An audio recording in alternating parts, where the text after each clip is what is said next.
Hello, everybody. Welcome to the Spacebook, the best channel that you'd never heard of. Welcome back to Type 40 Live here in our new home. Still new after 2 weeks.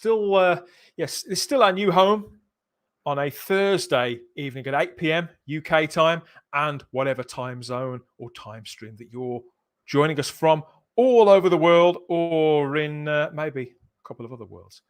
Welcome back. I'm Dan Hadley, Birmingham's king of the geeks, and I'm steering the Type 40 for the next couple of hours. Got some friends to bring on. As always, we're a little bit buzzing backstage, I have to say, because of the return of 4 other time travelers, it seems, from the 1970s. I'm talking about two blondes and 2 brunettes.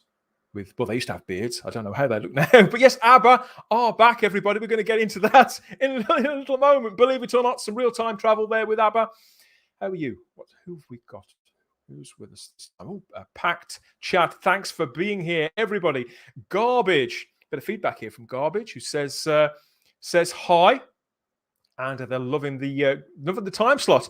Great time slot. So much better. Thank you, Garbage. Evening. Says Wendology with her headphones on there. Good to see you too, Wendology. Lord Naimon. Greetings, humans. Nice to have you here. Oh, Horned One. Alan Collins says, this type really isn't my 40. Ho, ho, ho, ho. You can see the level of gags. They're not really any better coming from us. We can't really judge, can we, with some of the stuff that we come out with. Hello, Dan, says Richard Brooks. And... who's this? Garbage ads. Bye, Jody. Bye. Celebrate. Yes, we're still celebrating. The celebrations will continue until Series 13 starts, I expect. But yeah, talking about celebrations, some of us are buzzing with this musical news that's broken in the last couple of hours, I think. So let's bring him in now. It's our friend JT. See what he's got to say. Hi, Spacebookers. How is everybody? Oh, it's so exciting, isn't it? Hello, mate. I'm excited. Yeah, genuine time travel. Yeah. It is have genuine you time travel. already? I have pre-ordered the standard edition album. I've pre-ordered the deluxe edition album. I pre-ordered the CD singles, which I haven't seen CD singles for years. So I'm so excited the CD singles. And I've pre-registered for all the information about the concert in London. So I am really excited. I am really, really excited today. Got to get it all out of our system, And I think start saving up by somebody else. Yeah, I think I spy somebody else who's buzzing. Yeah, we've got to bring in Simon Horton as well, haven't we? Yeah! Simon. I've come in my 70s glamtastic gear because I couldn't be more excited about ABBA coming back. Did you watch the live stream? It was phenomenal. No. It was pretty good. I'm still fainting. Wow, that was just phenomenal. I know. It's really, really unbelievable that this has happened. You know, where they've put all this together. Obviously, they've waited for it. They were supposed to do it last year. They put it all back now. We've got a 10-track brand new album coming with brand new songs. A concert to go to, which is holographic apparently. So that's going to be interesting. Oh, it's just I still, you've got to pinch yourself to. Oh my God, this is amazing. And it's a great status concert. I'm still Garbage, really this jacket. To answer Garbage, no, this jacket isn't a dare. I'm wearing it because it's ABBA Day as far as I'm concerned. It is ABBA Day all day long. I don't know about ABBA Day. Listen, I don't know about ABBA Day. I think you look a little bit like David Van Day from Dollar. With that on. From Dollar.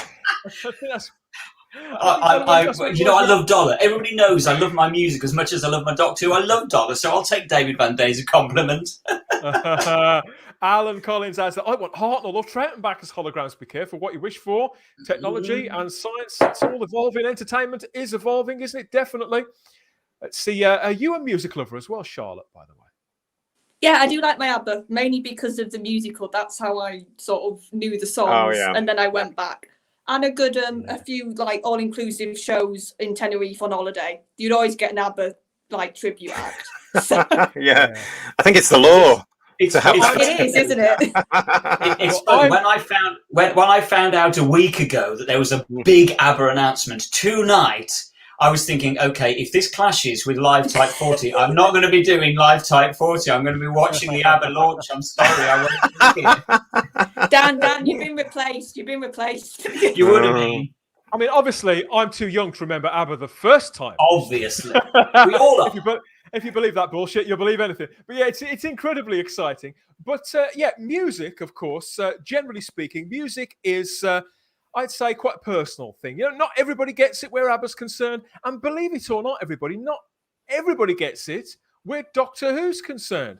I saw this week. This is the first of our stories I wanted to speak to you guys about. So let's get this up on screen. Let's get this bombshell up on screen. Now, I would argue that Doctor Who has the greatest TV theme tune of all time. What do you think? Oh yeah, definitely. You know, Yeah. it's instantly recognisable. It's a cult. It's a British institution. Yeah. Although they have messed around with it incredibly over the last God knows how many years, to the point where it's the core theme tune, as composed by Ron Grainer, the original, arranged originally by Delia Derbyshire, and then done lots of versions since. You know, the good, the bad, and the ugly. But you know, it's still the Doctor Who theme tune. Everybody recognises it. Everybody loves it, and I seriously can't think of many contenders that could come anywhere close to it for cultural relevance or for conjuring up, Charlotte, the images of the show. Even if you hear it out and about or whatever, you could just got it on your playlist, or back in the day on vinyl or whatever. You know, it speaks volumes of its own. But somebody should have a word with Classic FM, because this week they've done a poll in conjunction with the Radio Times to find and declare who had or has the best theme tune in TV history. Now, I heard about this, saw the link start to pop up, and Doctor Who will have aced that. No contest. And then I saw this, that Doctor Who was actually polling at number 13. 13? Ooh, not even top 10. Everybody. Absolutely outrageous. Now, at first, when I first saw the graphic, I thought, is that a 3? But no, I clocked the 1 before it. I thought, that can't be right. But no, my eyes weren't deceiving me. Number 13. So how can this possibly be? There is no way there are 12 theme tunes that are better than the Doctor Who theme tune. So I had to do a little bit of investigation. But let's bring on the Mega Geek and see what he's got to say about this. What do you think about these jokers then, Ian? Number 13 for the Doctor Who theme tune? I don't know. I guess, yeah, why not? I mean, Doctor Who theme's great, but there are so many other good ones as well, isn't there? You know, so... It shows you.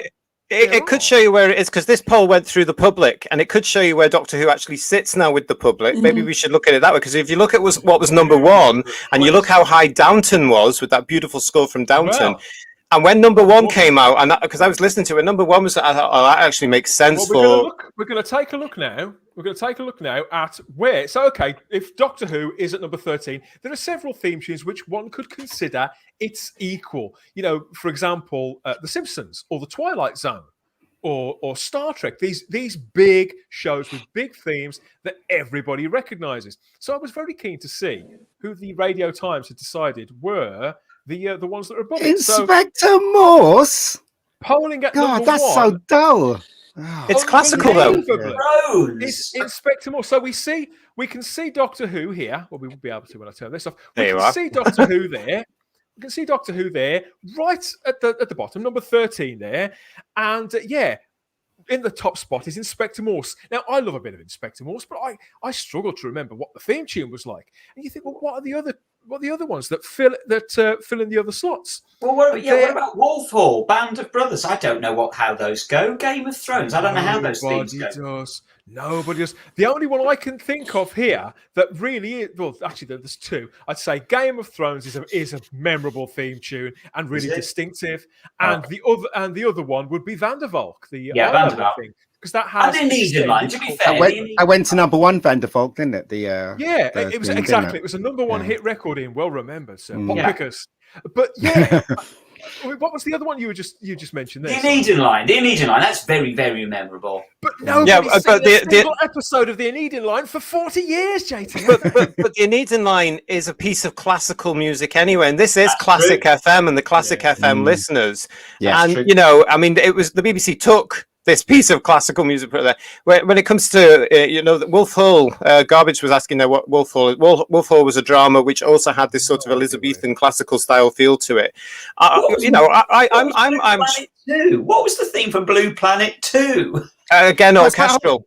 So hold on, is it just classical music that's themes to TV shows? Is that what it's because Doctor Who's not classical music? No, it was a band called Game of Thrones isn't classical, it's just memorable. I'd say Game of Thrones doesn't fit either. And neither is Downton, I don't think. Sean. And what about Persuaders? Persuaders has got a great theme by John Barry. Why isn't that in there? It was 100 of them. It was a bank holiday special that Classic FM broadcast on Monday. I don't care what comes in positions 14 and down. It was actually it was quite fun, It was interesting. But when Doctor Who came up at number 13, I was surprised, and then I wasn't very quickly because it just showed again the public consciousness.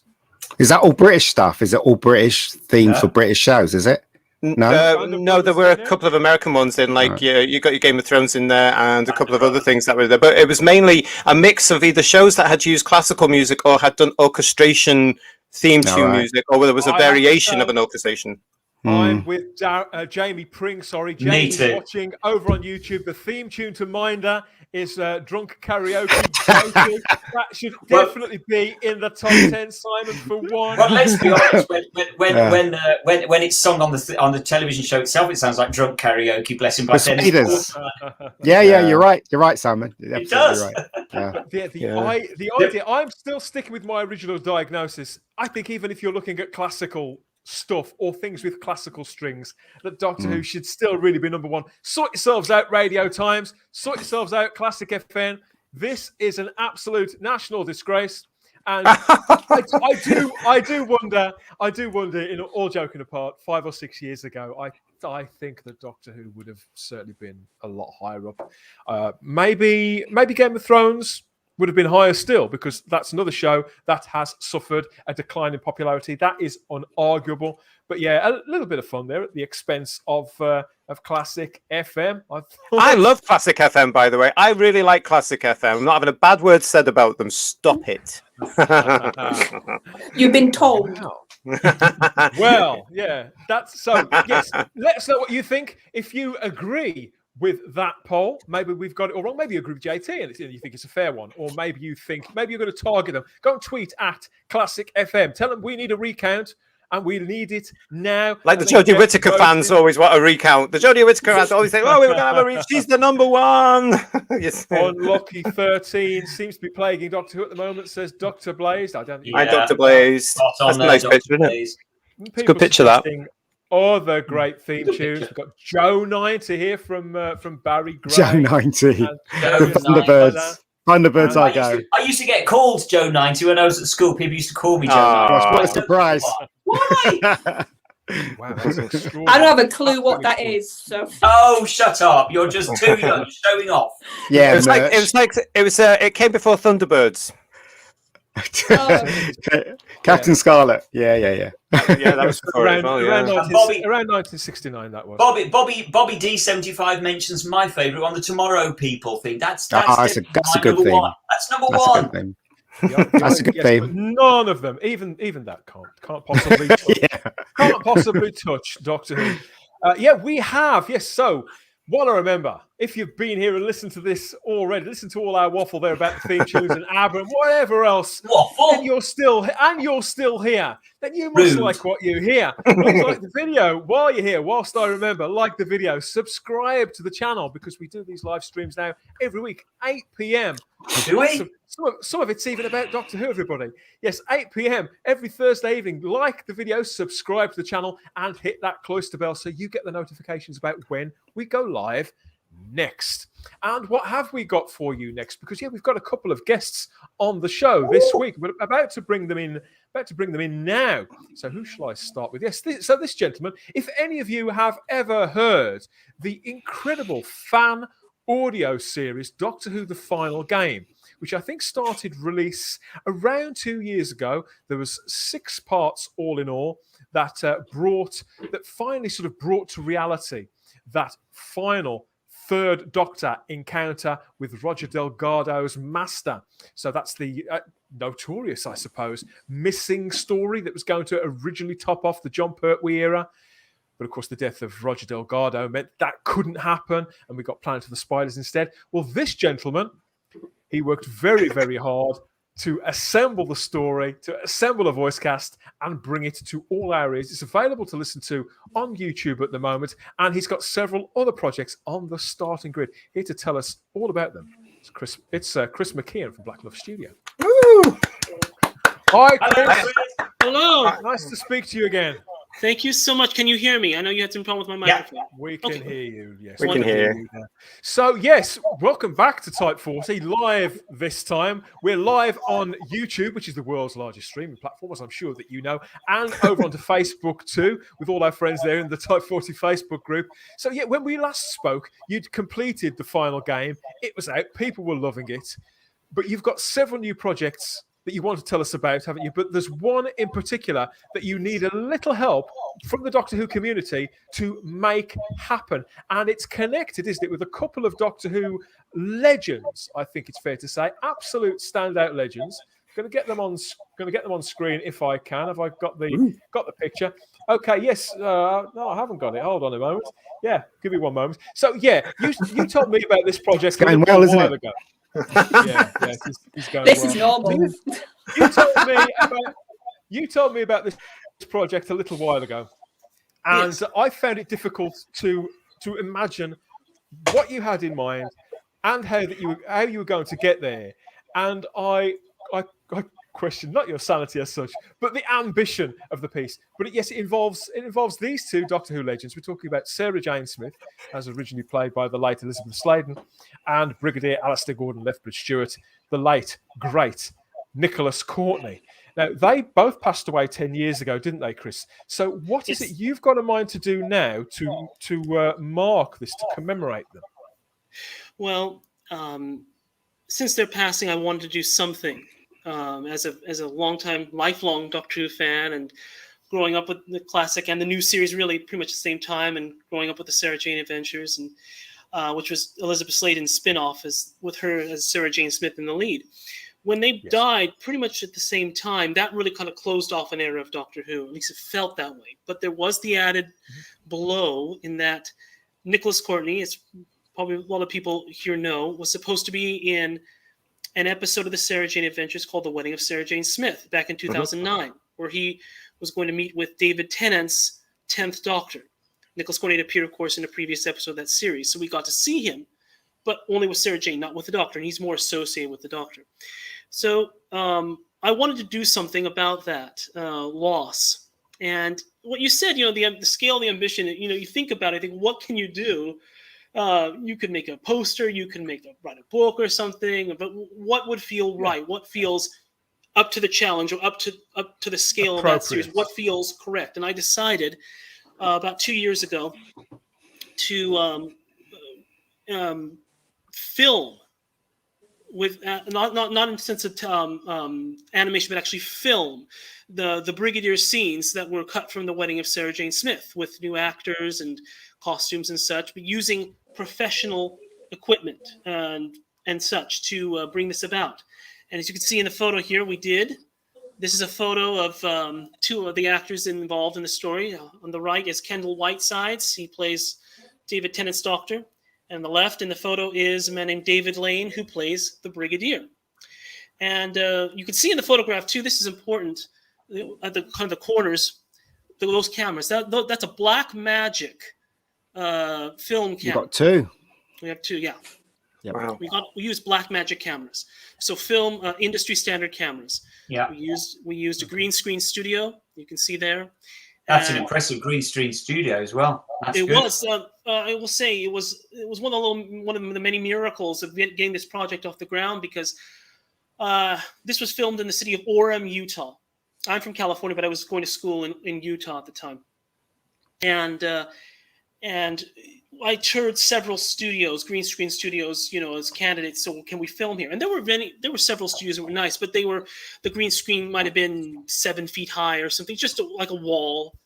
And there was part of a set that you couldn't move. This, you can't see it from the scale, but that's a 30-foot high green screen. Yeah. Right. So, and we needed those shots. There's some of the shots, because the whole idea was to film these scenes so that it could be composited into the original footage. So there are some shots that are from a high angle. Of course, you can't see it in this photograph, but there was a large stand, maybe a 40-foot stand in that studio, and so we could make all the shots. This is a photo of of course, of one of the scenes that was added. And there's a story behind this. I should say that probably would not have been part of the original script, but it's a scene with the Brigadier, and the woman behind him is a lady named Susan Phelan, and she plays Doris Lethbridge Stewart. We get to see Doris again in the story. Someone asked, I should say, is one little bit. And hello, Scott Clarenbold. I'm doing great, thank you. I see in your comments that photograph of the Brigadier. If you can could you bring that back down? I want so people can see that last photograph, the second one you showed. That's the first one. That's the next one. The next one, if you don't mind, please. Yes. Anything that you notice? I won't make you guess for long. But can you anything you notice about the Brigadier's uniform that's a little different from what you might expect? And while you're thinking, I'll say this is in terms of costumes. I tried to go all the way to make this as authentic as possible. So that is an authentic. I did my research, and Nicholas Courtney would wear a British World War II number 2 dress uniform. That is an authentic to the period British dress number 2 World War II uniform. So for Brigadier fans, we're going with the idea as originally intended, that the Brigadier is a World War II veteran, born in the 1920s. That was the original intention, at least the intention of the Pertwee era production team. So I'll ask you really quick, and also his medals you can see over his left side of his chest match the original series for photographs. The uniform itself came from Military Emporium in Wales. Some other elements of the costume. That's an authentic Sam Browning belt. The epaulets are authentic. The cap is authentic. So you're going to great lengths to make this authentic, make it fit in with Doctor Who continuity, and to be its attention to detail, and it's you view yourself as this isn't something you're doing in a cheap or exploitative way. No. You want to create something that will add texture, that will fit as seamlessly as possible, and create a lasting tribute, I suppose. Well, that and more in the sense that this goal, and in turn, the question I asked before is that if you look at his cap, it's a general. We finally promoted to General Lethbridge Stewart. Quite right too. Thank you. So, and because it's in the books and the audios, but in terms of the costume, by the way, those parts of the costume I was mentioning, the hat, the cap, and the symbols and such, they all come from a wonderful Canadian girl named Chrissy Myers, who gladly when I say like that, snap, I mean I contacted her, and then within an hour she got back to me, and I was getting just the many miracles that brought this together. That came from a website that I found, the TARDIS Emporium, and I found her who makes Brigadier costumes. I contacted her, and she gladly donated. When we talked on Skype, she was unsewing the symbol, the medals and such from the costume as we spoke. That's how dedicated she was. So you've got talented people who are willing to cooperate with you on this project. You've got the resources, you've got the green screen, you've got whatever props and uniforms that you need, costuming, and people willing to step, but more to the point, people willing to step into these roles and to recreate these characters for us. Obviously nobody, these actors, Nick Courtney, Elizabeth Sladen, and David Tennant, they're irreplaceable. So finding actors who are going to be able to do that, whatever you're going to do with the final footage, it's going to be a tricky thing to manage, hasn't it? We're going to bring on one of them now. This is one of the brave souls that you've roped into this project, playing the 10th Doctor there. We've just seen on screen. It's Kendall Whitesides. Hi, Kendall. Hi, nice to meet you. Nice to meet you too. So how did you become involved in this? And are you a Doctor Who fan, or is all this? Why am I wearing this brown suit? I don't know what I'm doing. What's going on? What's your side to this? Oh man, I just remember I was on Facebook, and we have a Facebook page in Utah. It's called Utah Film and something. Don't really know. But there was a post on there, and it was like, "Hey, I need someone for Doctor Who," and I thought, my friend watches Doctor Who. I know about Doctor Who. That'd be cool. I need this body style, this height, this weight, and I'm like, that matches That's me. you. I'll try it out. Yeah. And then from there, it just worked. It worked out. Everything just kind of fell together. So this. How's your English accent? Oh, it's terrible. Terrible. So obviously that's you there on the right. Yeah. You're there in the Converse and the tight suit of the 10th Doctor, David Tennant. So for you, it was a question of, I'll give this a go. Was it? It was that simple. Why not? Yeah. Why not? Yeah. Is that a wig you're wearing in that photo then, Kendall? No. Because your hair is very cool. That was my hair at that time. I'm going Really? out for other parts. I'm in a play right now or I'm auditioning for a play, Beauty and the Beast. So trying to be the I was gonna ask you. You are a professional actor. Amateur. I'd say amateur, personally. Okay. Never say amateur. Always say you're professional. Sorry, professional. He casts actors all the time. I have to say, Kendall, you are undoubtedly the coolest dude we have ever had on this show. Oh, shut up, Simon. JT's cool, I'm cool. I think Dan's you're fine. He's cooler than you, Ian. I'm sorry, he's cooler than you. Okay, so Chris, Don't you've doubt got it. Kendall. You've got all these wonderful people that are stepping up to the mark to create and to reimagine and to hit these marks for you. Kendall's grown a whole head of hair since you recorded that footage. When was it recorded? And more to the point, what do you need to do with it next? Because there's something very specific you're asking of the Doctor Who community going forward, isn't there? We filmed on the 21st, 22nd, and 23rd of November 2019. So Wow. It's getting towards 2 years ago, and these things take time. But of course, we've gone through the coronavirus and such, and so that really has slowed things for the last year and a half. But now that's feels starting to pass, and we're coming out of that period. What I need to do is, and what I'm learning, because I'm not a filmmaker, and this was a passion of mine and a project I really wanted to do and felt compelled to do. But I'm not a filmmaker, so I didn't go into this saying, I know what to do. It's more like, if I can find people to help me, this is what I want to do. How do we get it done? Thankfully, people like Kendall and others, many other people were able to help and finish the pre and post production. For the pre and then regular production. For the post production, for the post production, that's where we are now. And what I really need are people to help from fandom. Or anyone involved, even if, like Kendall, who knew about Doctor Who but was willing and who played a huge role, vital role to help bring it about. I need people that, even if they aren't necessarily Doctor Who fans, maybe have interest or find this interesting, but certainly Doctor Who fans if they are already interested, that have post-production skills. So I'm talking. In fact, let me pull up a little photo on my Twitter page because I was on a little kind of a. The Doctor Who community show by Jack Reeves last week, and he was very kind enough to do a segment on the same project, and I have it here. So he a list of the roles we need. We need people that can do video editing, that have chroma key experience, rotoscoping experience. There's a word, chroma key. Haven't heard that for a little while. Yeah, chroma key. That's a fun little word. Yeah, but we need people with that. Oh, yeah. People with experience in things like Mocha, After Effects, Adobe Premiere that can do helping with the tracking and the rotoscoping to remove the people from the green screen images. Yeah. Background composition. There are not many scenes or set pieces, I should say, for the footage, but we have different angles.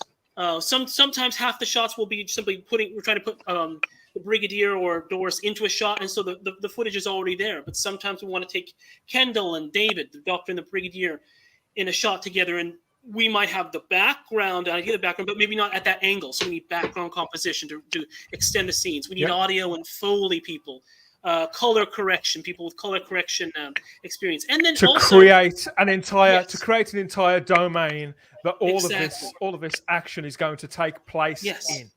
And there's one other big thing, which is, and I have people helping, but the more the merrier, is deep fake, because this is the important thing about this project. You see before you in this photograph, you see Kendall, you see David as the Doctor and the Brigadier. And with all respect to them, I'm very grateful for lending themselves. But I didn't ask. They went into this project knowing that you wouldn't ultimately see their faces. We're going to be recreating the faces with deepfake for Nicholas Courtney and such, and so we need people with deepfake experience. That's how seamless I want this to be. I'm going to try to. This isn't an in progress shot, so it's not perfect. I understand that, but if you don't mind, I'm going to try and share my screen. Okay. With you. So am I allowed to do that? Yes, this is a work in progress that you're going to share with us now. Is it an intermediary phase of the project? So somewhere in between the photos that we've just seen and your ideal. Yeah, add this to the stream now. Now this. Thank you. So can you see my screen now? Yep. Yeah. Perfect. Just a moment. Now this is in progress, not perfect, but this is a shot of what we're trying to do. You can see there. Yep. This is Nicholas Courtney. So we've got some deep fakery going on there. Yeah, that's definitely Nick Courtney's face. Yes. Now it's not perfect. Of course, you can see it's still a little blurry, but this is something that was made probably during production. Oh, hello. Oh, that looks cool. Thank you. So we have that. Do you mind if I show you something else really quickly? May I share the screen very quickly? Thank you. I should explain to the people listening on the podcast that we're looking at raw footage here of actors moving on a green screen in those suits with some dots all over them, and the figure of the Brigadier that we all know from the classic show, and as he looked as the older Nick Courtney looked in the Sarah Jane adventures, but brought to life. Where are we? It's very, very brought to life again with new actors and technology, isn't it? It's very spooky in a sense. Seeing that, it really is. It's quite. I don't know. It's weird. And this is you, Kendall? I understand. Yeah, that's me. Can you see the screen right now? Yeah, we got it. I'll bring it back. This is a little bit of. I just want to share a little sampling about some of the footage. This is from the, I think the first day, November 21st. You'll see that. You'll see the Doctor and the Brigadier meeting, but imagine them not quite as you see them. Of course, he meets Doris and such.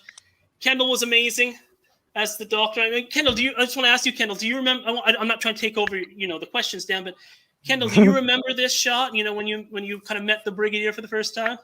Yeah, no, I remember every shot. It was this role was actually, I don't know, it was really cool. Like I'm not David Tennant. I didn't really know much about the Sarah Jane adventures, but he's told you to go over there and hug that guy. Yeah, but it felt real. Like it felt like I was, So it felt very emotional. Acting, darling, acting. So Kendall, did you watch? I know you said that you got a mate who liked Doctor Who, but had you yourself watched Doctor Who, or did you go and watch hours and hours of David Tennant's Doctor Who to get ready for the role? What happened then? Yeah, I just went. He said, "I just need you to act like David Tennant." So I went and I watched everything I could find on David Tennant, Doctor Who. And I just poured over it. I attempted an accent, but he said they were going to dub over my voice. So I was all like, I'll kind of let that slide a little bit. Watching here in the live chat on YouTube are quite impressed here. Kendall and Chris, we've got comments like fabulous from Crimpling Doubloon. Alan Collins says it's impressive. Megan Eurobyte says simply wow. So yeah, people, this is going down really, really well.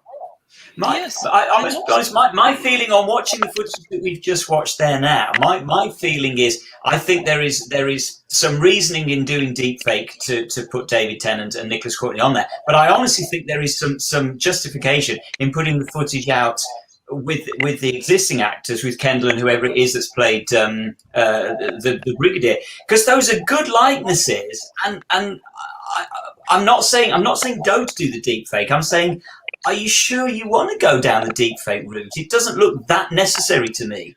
Yes, I am sure to go down the deepfake route because this is a tribute to Nicholas Courtney, and so it's an appreciation to the actors. So it's like you say, to release the footage as is.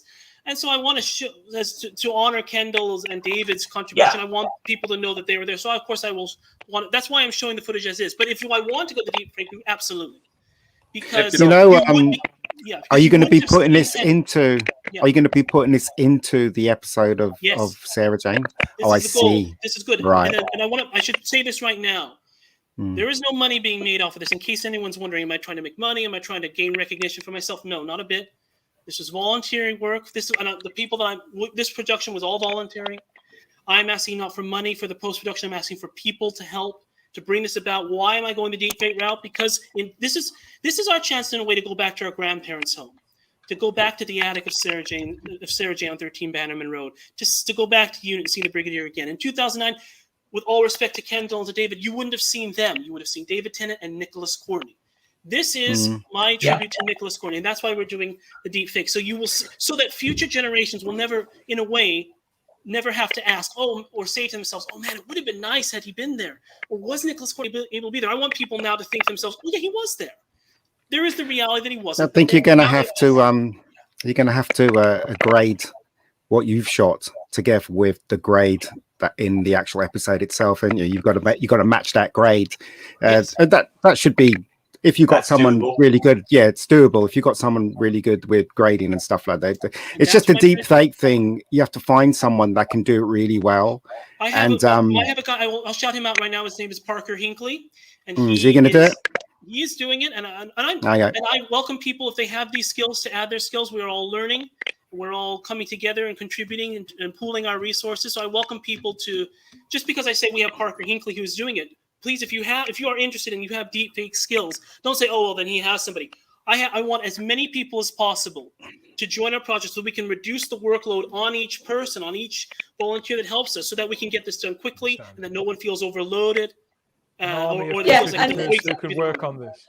Charlotte? Yeah, this is what's great though. This is what's so great about the Doctor Who community. It's like if anybody has a project, if anybody needs help. And this is why I really like to listen to fan audios or watch fan things, because I think it just really shows that this fandom is really creative and helpful, and he's very active, and that's what I think is brilliant about it. And Chris is showing that by doing this project. Thank you so much. It's a joy to do. I felt it's one of those. This was something I felt compelled to do once I realized that you see in various films very similar, and probably better looking feats of deepfake, but that had been on my mind before. But it wasn't until really the technology became available around 2 or 3 years ago that anyone can do it on their computer. That I suddenly realized the light bulb came on. Yeah, the light bulb came on, and I realized anything is possible, and this is within reach. And it was a wonderful experience. It was a whirlwind. The end of 2009 was incredibly stressful, but no regrets. It was a wonderful, wonderful experience, and I feel very grateful and blessed. I made friends with Kendall, with friends with David Lane. I will say even the littlest things came together. One thing I'll briefly share is when the likenesses. Simon, you mentioned that Kendall and David had the likenesses, so that's a big part of it. I was looking for someone in that Facebook post that Kendall first mentioned. I didn't just say, "Hey, who wants to do this?" In the post, I said, "I need someone that looks as closely to these two men as possible. Yeah, the same height, the same build, the same and such." And the same face structure. When I had a couple men, a couple guys for both roles to try, and Kendall ended up being the person. And I still remember the first time I met Kendall. We met at a Wendy's, I think it was, or something in a little restaurant in Utah. He came down. He drove a little ways, so I was very grateful. And I showed him the photo. I showed him more than the photographs. I showed him straight from Nepal. It was in Nepal that they made that they make these costumes, and these people, you would think, it's going to take forever to get here. They would say, "We'll get it to you in 36 hours." They got it to me in 24 hours. I showed Kendall a piece of fabric, the original fabric, that it matches what the BBC used to say. This is what you might be wearing. These are the photographs. I was pitching and everything to him, but when David was cast as the Brigadier, I showed photographs to Parker, my deep fake guy, and there were a couple guys that were possibles. And I said, and David was the least likely because he was very busy. He made that clear. He said, I'm busy, but maybe I can help if you can't find anybody. And I showed Parker the photographs of the men that could play the Brigadier. And I said, which of these men do you think is the best? And he just pointed at David and said, him. And I said, why him? And I thought, oh, he's the hardest to get, perhaps. And he said, why him? Look at him. He's the same face, same nose. You might have to age him a little bit. But when I met David, because in the photograph, he looked a little bit younger. When I met David, I thought, well, we might have to put some age or some wrinkles. And I saw him. He was clipping his fingernails. And he was at his studio, standing on the doorstep of his studio in downtown Salt Lake City. I saw him. I thought, oh my gosh, he's 80 years old. He's the right age. We don't have to do anything. I can say that just reading the chat here this evening while on this live stream, people are kind of enchanted by this. People are impressed by the audacity of what you're trying to achieve. The standards so far. We've got a couple of people who've asked, just like Richard Brooks is asking here, how do we find this magnificent stuff on YouTube? But that's the point. Help me make it. It can't That's what I was saying. How do you find it? How do you find it? I'll answer that. How do we find this on YouTube? And I'm not trying to make a joke. I'm just saying it.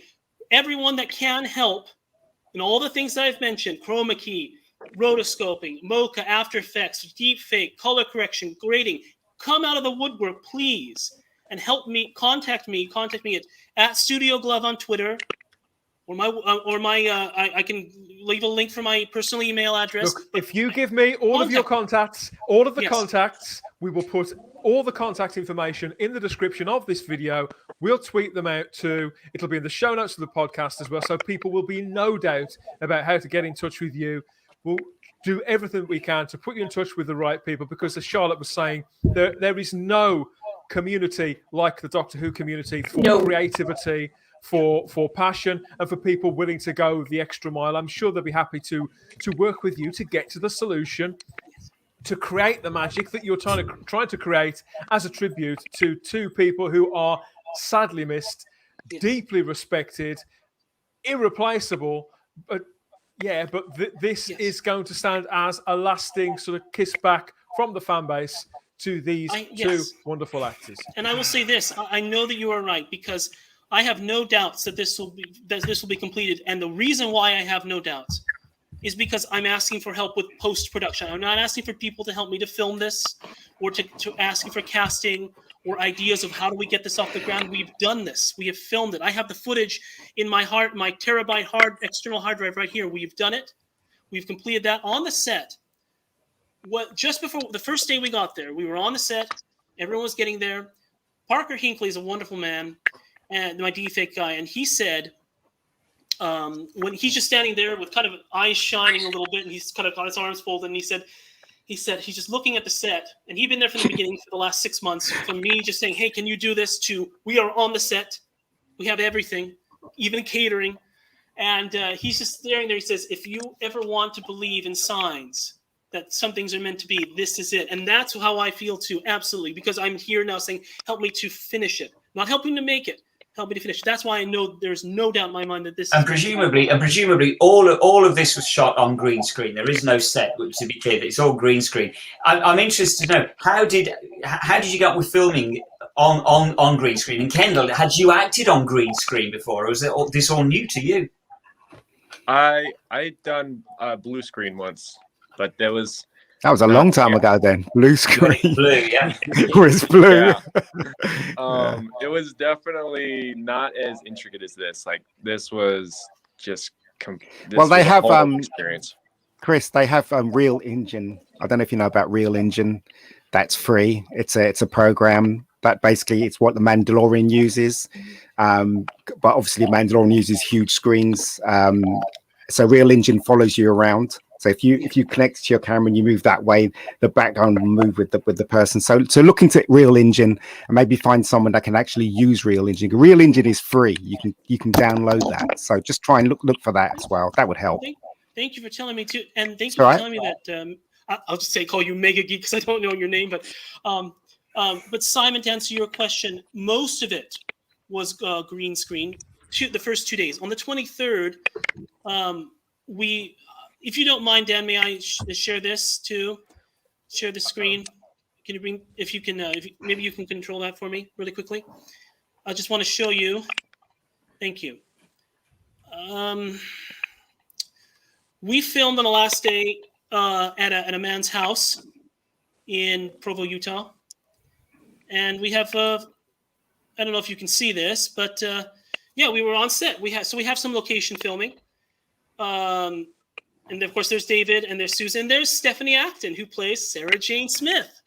We went to great pains to match her hairstyle to how it would have been in The Wedding of Sarah Jane Smith, and so yeah, we have some location filming. If you bear with me one more moment, I want to show you one other thing, which is this. If I can find the footage, we should be. One thing that you'll get to see is there are a few things that you'll get to see with this story. You'll get to see the Brigadier again. You'll get to see the Brigadier. He will get to the Doctor will meet the 10th Doctor will get to meet the Brigadier. The Brigadier will meet Canine. And I think that I should say that we have a very special person doing the voice of Canine. And I will say it right now that we have John Leeson doing the voice of Canine. Woohoo! Quite right, too.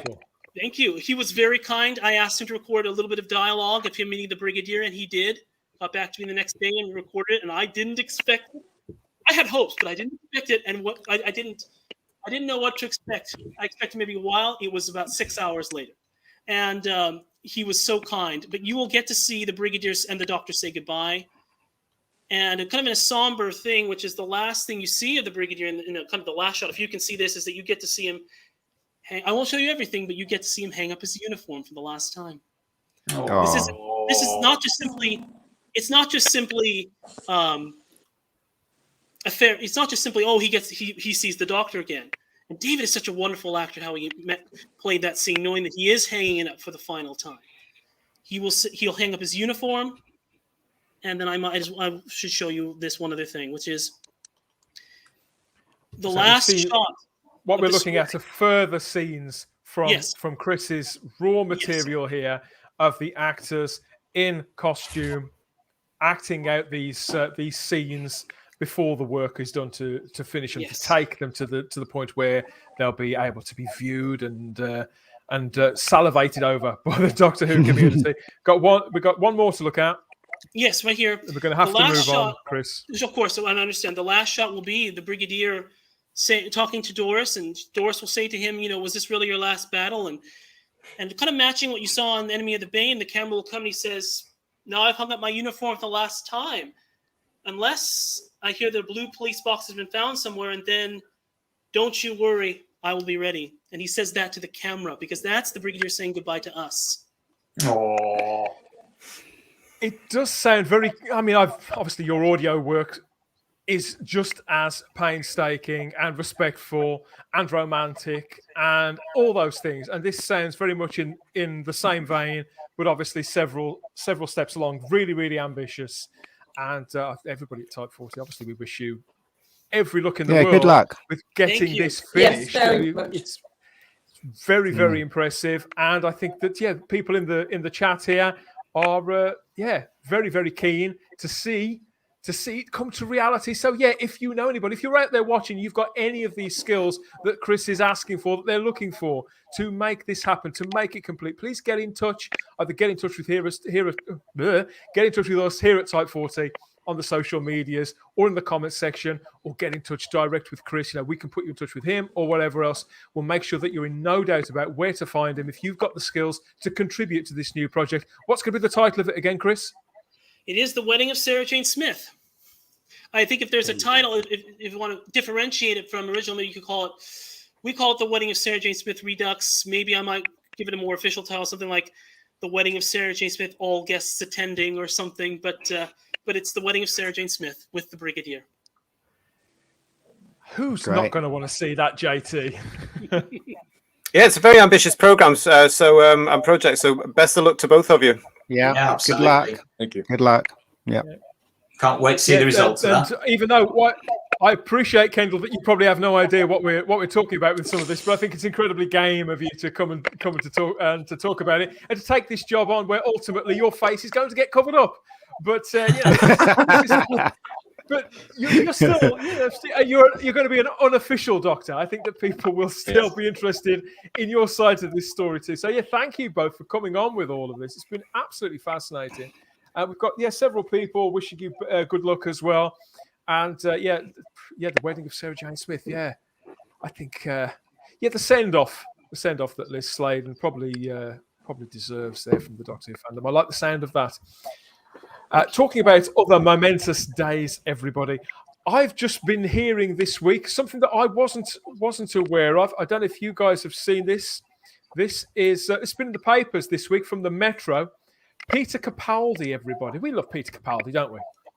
Oh yeah. Oh yeah. Oh gosh, yeah. We all love Peter Capaldi. So I didn't realise that Peter Capaldi has now become a grandparent, and he's been in the Metro Well, this it took week. his time, didn't he? So they've Blimey. been out and about and Aww.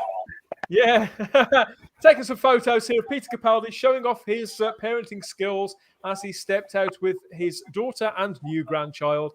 The actor, 63, was worlds away from Doctor Who as he took on Grandad. I'm worried about that child's face, though. That child's Yeah. It's a bit pixelated. Privatized. Yeah. I just thought it was lovely to see this, because we used to see him. He's just been in the Suicide Squad film, hasn't he? Any more pictures? No, there he is, eating a Mars bar and doing his granddad. Oh God, he's just so normal.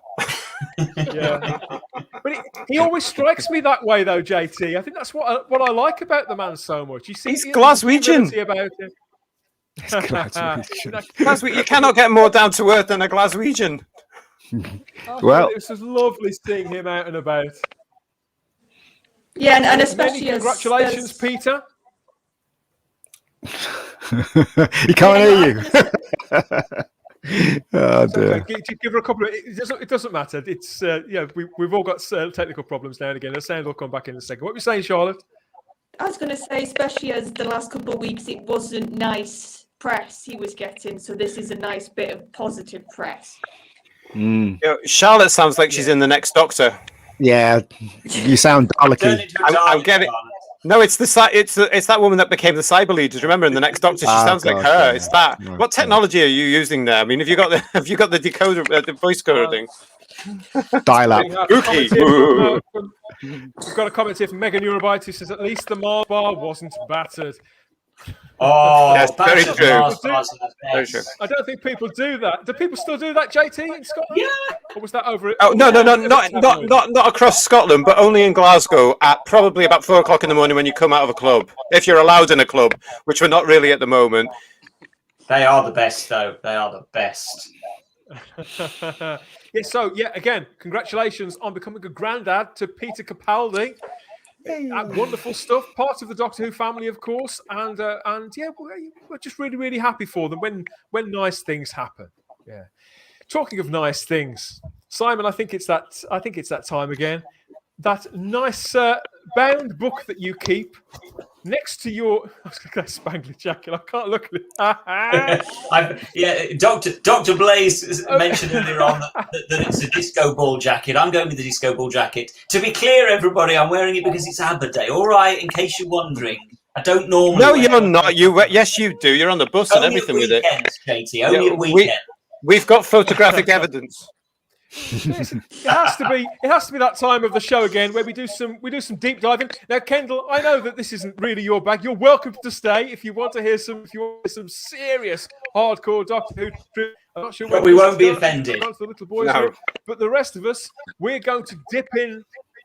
We're going to dip in now with our 500 Watch your ears for some Doctor Who nuggets from the past, aren't we? With Simon. So yeah, mind your ears, everybody. Mind your ears. We've got to change that. Seriously, jeez. Right. Well, the sound effect that we all know and love does indeed tell us that yes, it's time for a bit more time traveling.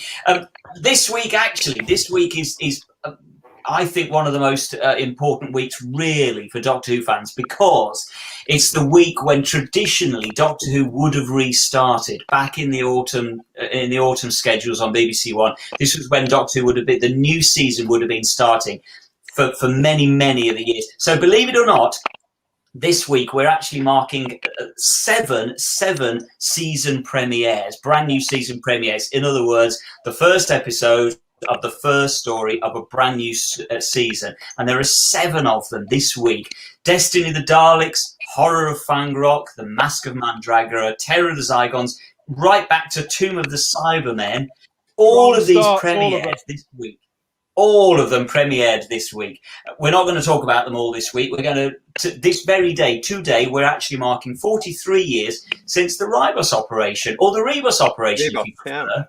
The Rebus operation was screened. There we are. There's Tom. There's Tom sporting his famous plaster, because, of course, Tom was bitten famously by a dog owned by Paul Seed, who was playing the Graf Vindicay in this story, and he was bitten by Paul Seed's dog the night before the very final day of studio recording, and so the publicity photos all have Tom with this sticky plaster over his lip, and he carries it off well, though. He does carry it off well. Can you imagine, JT, what Mary Tam must have thought of this? It's the very first story, and there's a leading man with a plaster on his face. and the best part of this, of course, is it's very the scar that Tom is left with is very prominent throughout the Pirate Planet in particular, and they sort of concoct this scene in the Pirate Planet where he supposedly, the TARDIS does a lurch and he bumps his mouth on the TARDIS, and that's somehow supposed to explain. And I remember as a child thinking, why has the Doctor got this really bad scar on his upper lip? And we find out it's because he was bitten by a dog the day before. And George Benton Foster, who was the director, had to change some of his camera angles on the Rebus operation to avoid seeing Tom's face on that side because of this scar that he's left with. Other interesting facts about the Rebus operation: Tom's scarf has doubled in length at this point in the show because they actually sewed two scarves together. They sewed the hero scarf together with the stunt scarf. You can't believe that they had a hero scarf and a stunt scarf. Why on earth did they do that, Simon? Well, because Tom, by that point, was so well into his stride in the show, he just wanted the scarf to go longer. He was using it so much as a prop at that point. He loved the scarf, quite understandably, as did the public. So he just wanted a longer scarf, and what Tom wanted, Tom got. And so that's why it literally doubles in length. Of course, Rebus operation is also. Are we saying Rebus operation or Ribos? Who says Rebus? I say Rebus. The Rebus operation. Rebus. Yeah. We'll go with Rebus then. This, of course, marks the debut of Romana Vratlunda.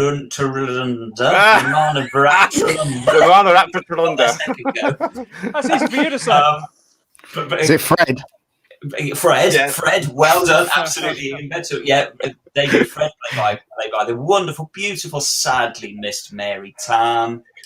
Also, gorgeous, the White Guy. Absolutely gorgeous. Beautiful, beautiful. This particular script, of course, is written by Robert Holmes. Believe it or not, this is Robert Holmes' 13th script for the show. 13th script. He'd already done classics like The Time Warrior, The Ark in Space, Pyramids of Mars, The Deadly Assassin, The Talons of Weng Chiang. He still had his magnum opus, The Caves of Androzani, to come 6 years later. Is there any, Robert Holmes is absolutely up there as one of the surely one of the absolute shining lights of Doctor Who. The thing that strikes me about this, though, Simon, and talking about that, and the years later, 8 years later, because they came to Robert Holmes as well when they were doing the trial series, and obviously we look at the Key to Time season now and the trial season. They both have that umbrella theme, don't they? Absolutely. And the reason why I thought that was a good thing to talk about today is because we're about to, as Doctor Who fans, be taken back there. Series 13 is also going to have this umbrella theme, isn't it, across those 6 episodes? So they're going back to the well on that one. People say that it didn't really work that well with the trial. And, you could say that was it really even there in the Key to Time? But I think it's, there's a certain sort of symmetry to this, isn't there? The fact that...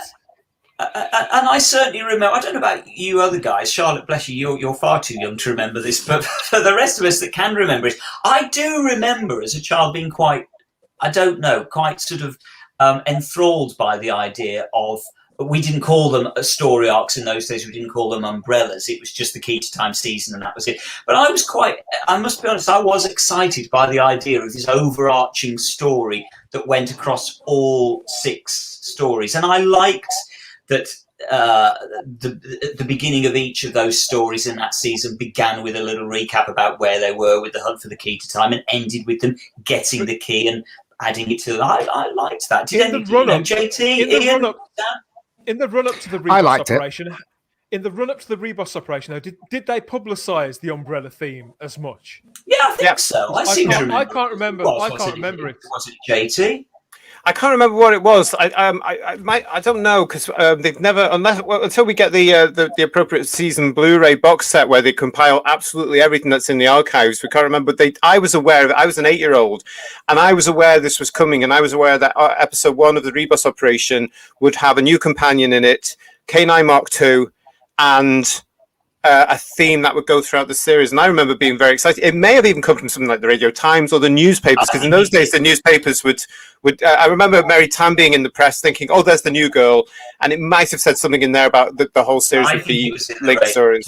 I'm pretty certain it was. We definitely knew it was the key to time. We definitely knew it was coming. Yeah. But I remember being so excited about the whole thing, and even now, when I look back at Rebus Operation now, I can feel exactly how I did as an 8-year-old with the opening title sequence for the Rebus Operation and that whole series, thinking, what's this going to be about, and where's it going to go? And then when you're introduced to people like the White and the Black Guardians, and you've got that threat of the Black Guardian coming all the way through, it brilliant. It added something, I think. The Rebus Operation as well also has two of my very, very, very favourite words in the entire run of Doctor Who: Shrivenzal and Jethric.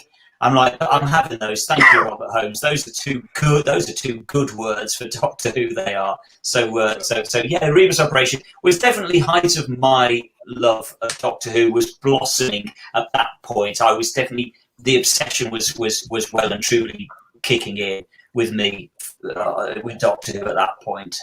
What else have we got? What else? So what we've also got is another story that I personally absolutely adore. It's 41 years since the Leisure Hive started as well, kicking off the famous 18th season. John Nathan Turner's first, Tom Baker's last season. Incredibly and sadly, I think the viewing figures for this have fallen down to an average of around about 5.9 million for season 18, which was low for Doctor Who. By comparison, the Rebus Operation 2 years earlier got 8.3 million. So it's quite a drop. And of course, that was to a large extent thanks to ITV scheduling Buck Rogers in the 25th century on the other side. But yeah, it was J&T, John Nathan Turner's first job as producer, previously being a production unit manager. It was also effectively script edited by John Nathan Turner because at that point Christopher Bigmead hadn't come on. So J&T is largely responsible for the Leisure Hive. He commissioned it and he script edited it. And I love it, I must be honest. And the thing is with this is just about everything. Everything was new, and this is what I've talked about in the past. That's the point of this. It was another new start, another new beginning. It was grabbing the audience by the not by the throat, but by both hands and pulling them into the 1980s. That's what I remember the most about. Not so much the story, but this whole time. I think that the question I asked about the key to time. From my point of view, as a little boy watching this show, all I knew was that the show that I loved was back, and it all looked much the same.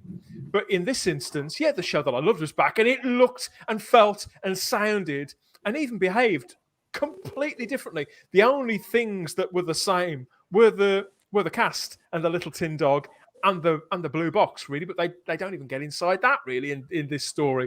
So that's what I remember about this, how stark a change it was, that we were all of a sudden in the 1980s. It was all very electronic, and of course there was the thing with the ratings, as you said. It may have been, for all that J&T was a visionary with all this stuff, it may have been a little bit too late because ITV scheduled it opposite this big glossy new import, didn't they? The Buck Rogers of the 25th century. But it was a really, I think it was a time where post-Star Wars, sci-fi was big, it was mainstream, and it was game at tea time in a way that it hadn't really been before. But do you think that from the success of Doctor Who for so many years, the BBC would plough more money into it? Even, because like on the other channel you had Buck Rogers, but they didn't. They just carried on And no wonder why Doctor Who was going up and down, because the actual quality of Doctor Who wasn't matching what the Americans were giving us. Oh, I disagree. Have you seen Buck Rogers? It's got cardboard sets and crappy costumes and awful scripts. It's awful. No, and Static 24, I actually think he's spot on in saying that Buck Rogers actually is dated far worse than, say, the Leisure Hive has, and I would agree there, actually. I would as well. I mean, if you look at anything like that, or Battlestar Galactica, it's all Charlie's Angels. It's exactly the same stuff. It's just impossible to watch. I didn't like Battlestar Galactica. Well, yeah, but it's all absolute cardboard sets and bad scripts and nonsense acting. It's terrible stuff. You can't really compare it to the British quality, because ours is totally different. I'm going to argue against that one completely. Our stuff was quality. Their stuff was churn. Well, ours had cardboard sets as well, didn't it? Right. No. Doctor Who. It had no. No. Well. Why can't I see anybody? Dan, go on. Go ahead, Dan. Sorry, mate. The special effects were quite arresting, weren't they, on the Buck Rogers show? But and at the time, they seemed like they could have quite easily have been taken from Star Wars, from anything that was at the cinema. And of course, Doctor Who, it was given that kind of refresh, but it still couldn't go there. I agree with you, JT. I think that the sets now, it's really obvious that they were not really that much more expensive than Doctor Who's. But because everything else had that sheen and it had that continuity with the eye, the Doctor Who for younger children couldn't quite compete. It couldn't quite catch up enough. I mean, I chose Doctor Who every week, but that was, I think, more down to the content of the scripts. I disagree. And the quirkiness of the characters. But Chris, from your point of view. Yes. Do you remember Buck Rogers in the 25th century? Were you a Doctor Who viewer at this point? And when you hear about our cultures colliding like this, how do you feel about it now? Do you think one is dated more than the other, or what do you think? Buck Rogers is a little before my time. Show off. Moving on, everybody. I'm just to be honest. I've never seen Buck Rogers. I know nothing about it. Perfect answer. The fact I did like Buck. Sorry, go ahead. Sorry, Dan. Go on. The fact that you haven't kind of plays to what JT was saying. Yep. In that has not aged. That has aged. Sorry, that has dated. That has slipped into the TV past in a way that Doctor Who hasn't, Simon. Absolutely. Yeah. That's. Go on. Sorry, Chris. Oh, just gonna say, I can. I mean, I can. How would I say this? Then I say it. Things ebb and flow. Things that have their time, things don't. But exactly. But I can say this. I'll put it this way. Full disclosure, when it comes to me in Doctor Who right now, the Jodie Whittaker era, and I'm not saying this to bash the era, but it's not my favorite era. I'm not. Yeah, same with us. Same with us. You're not hurting anyone. I don't say that to blast Jodie or Chris Chibnall. It's just I'm not terribly fond of her era. No. Even so. Hey, you don't have to, mate. We'll do it for you. I'll quite happily say we all will. We've all said it. It's fine. Go on, carry on. Sorry, we're interrupting you. But no, it's fine. But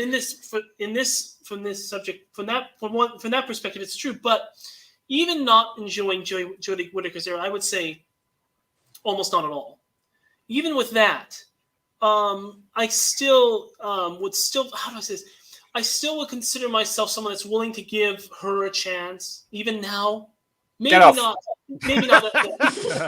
so much, but the series and its future chance. But give its future chance. Having said that, even though I don't like the series that much right now, I would give it a chance, and it would still continue for me. Everything has its ebb and flow. Even strong series like something like over here in Star America, the X-Files, let's say. It has its ebb and flow, and it has somewhat lasted. But it had an error, it had a revival a couple of years ago, and it did all right, but it was kind of fizzled also a little bit too. And I mentioned that because something like Buck Rogers in the 25th century. I don't know what it is. I've heard the title, but I don't know what it is. So something might be strong, but they kind of fizzle. I don't really see Doctor Who ever fizzling away to the point No. in my life, Well, let's just say that it can't, Chris, for the simple reason that Doctor Who is different in that it's a British institution. It's part of our heritage. I keep saying this on the show because it's important that people out of the United Kingdom understand it's part of our blood, and it's always going to be around in the same way that Holmes is around and that Robin Hood is around, and it's always Coronation Street. Yeah, EastEnders now, even though that's being crippled, it will always be around. But going back to what you were saying, Simon, about the Leisure Hive, and we're talking about it couldn't compete, Dan, and what you're saying, the BBC reacted to that because the following year it was moved and it was twice weekly and it was on at 6 o'clock, 6:50, 7 o'clock in the evening. And that's because they noticed it. They noticed the quality of the episodes coming through and they went, Jesus, we've got to do something about this because it's actually quite good. And we've got a brand new start. Bang. We want more people to see it. And okay, if they won't come on Saturday, that's fine. There are no and it worked. Anymore.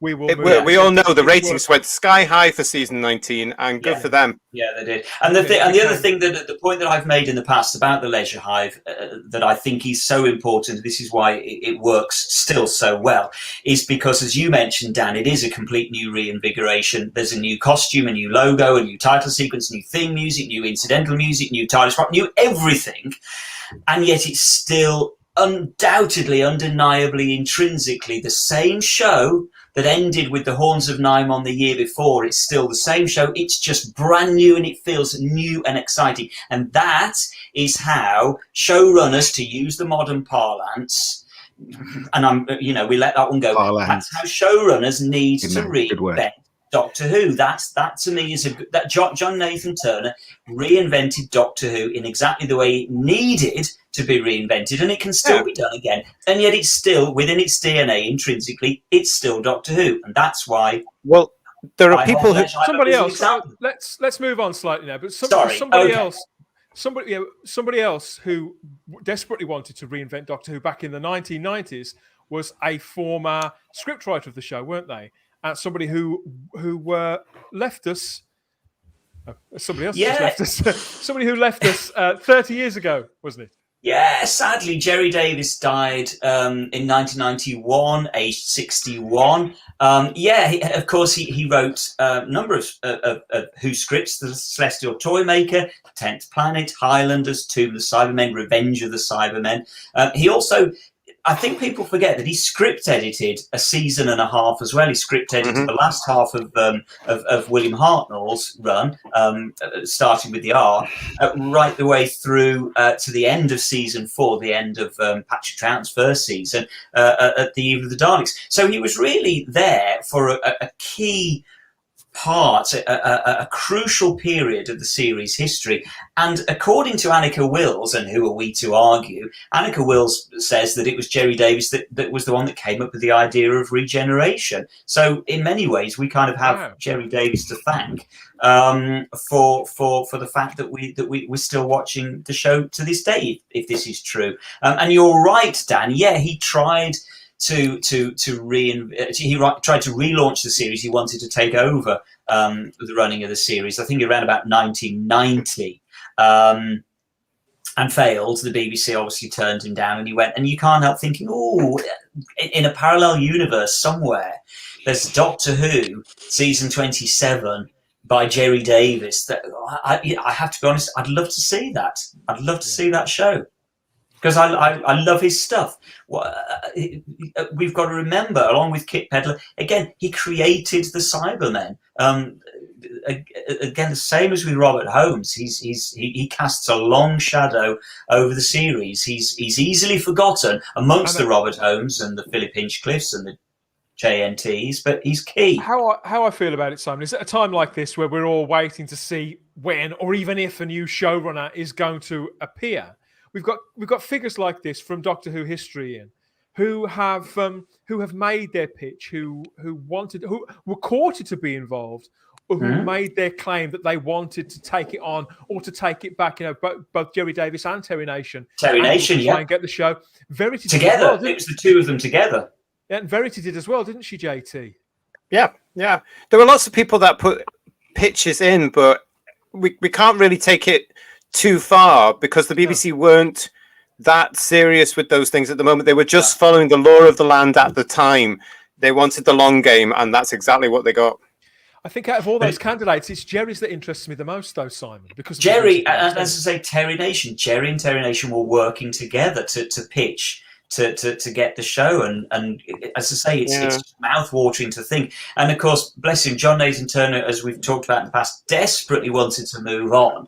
So we know that there were people out there that were asking the BBC to give them a chance, and they got turned down every time, and they stuck with John Nathan Turner, even though he was telling them, I've run out of energy, I need to move on. And that's part of why the show was run into the ground, and why John Nathan Turner ultimately was sort of vilified and told to get out by the fandom. And it's such a shame the way it ended. It there should have been another way, to quote Morrison. Well, I'm not sure that's exactly true. The pitches started to come in from towards the end of Doctor Who's time, because of course under Thatcher's government, she told the BBC, you must start farming more out, and they started to. Literally in the late 80s, Doctor Who's term was coming to an end, 88 for 89. We didn't know it, but they did. It wasn't until 1990 that they really started. I think it was either it may have been Doctor Who Monthly at once upon a time, but it might have been a book. I can't remember now. Jerry actually did write something about the planned vision that they had to take to the BBC, and I'm sure in it he said that they never actually took it to the BBC. I'll have to go back through the monthlies, because it goes right back to, it's in the 90s somewhere in the Lost Era that Jerry's interviewed, or he mentions it somewhere. I think what's frustrating, you're correct, JT, with what you're saying. But I think what I'm trying to say is what I find frustrating is that the BBC allowed it to run itself into the ground under a producer that was begging them to leave. And instead of looking at the bigger picture and seeing it for what it was, they were insular. They didn't open their eyes to the fact that there were people out there, because they kept on saying, as we know, their excuse for keeping John Nathan Turner on was nobody else wants to take this on. Absolutely. And they were wrong in that, and that's what frustrates me. They should have given it to a new, fresh team that might have reinvigorated it, and it might. They just didn't want to, though, did they? We know that now. They just didn't want Doctor Who going past. I mean, Peter just didn't want it. He just didn't want it. He wanted it gone, and he wanted it for, and he did. It was his channel at the time. He got his way, and of course, JNT was the last, as we would know it, the last traditional staff member. Yeah. At the BBC. I mean, everything changed after he went, didn't it? When he went off to Worldwide. Last man standing. Yeah. Bless him. So rest in peace, Jerry Davis. You are missed. Yeah. Very sadly missed. Also today. A question. Go ahead. Oh, sure.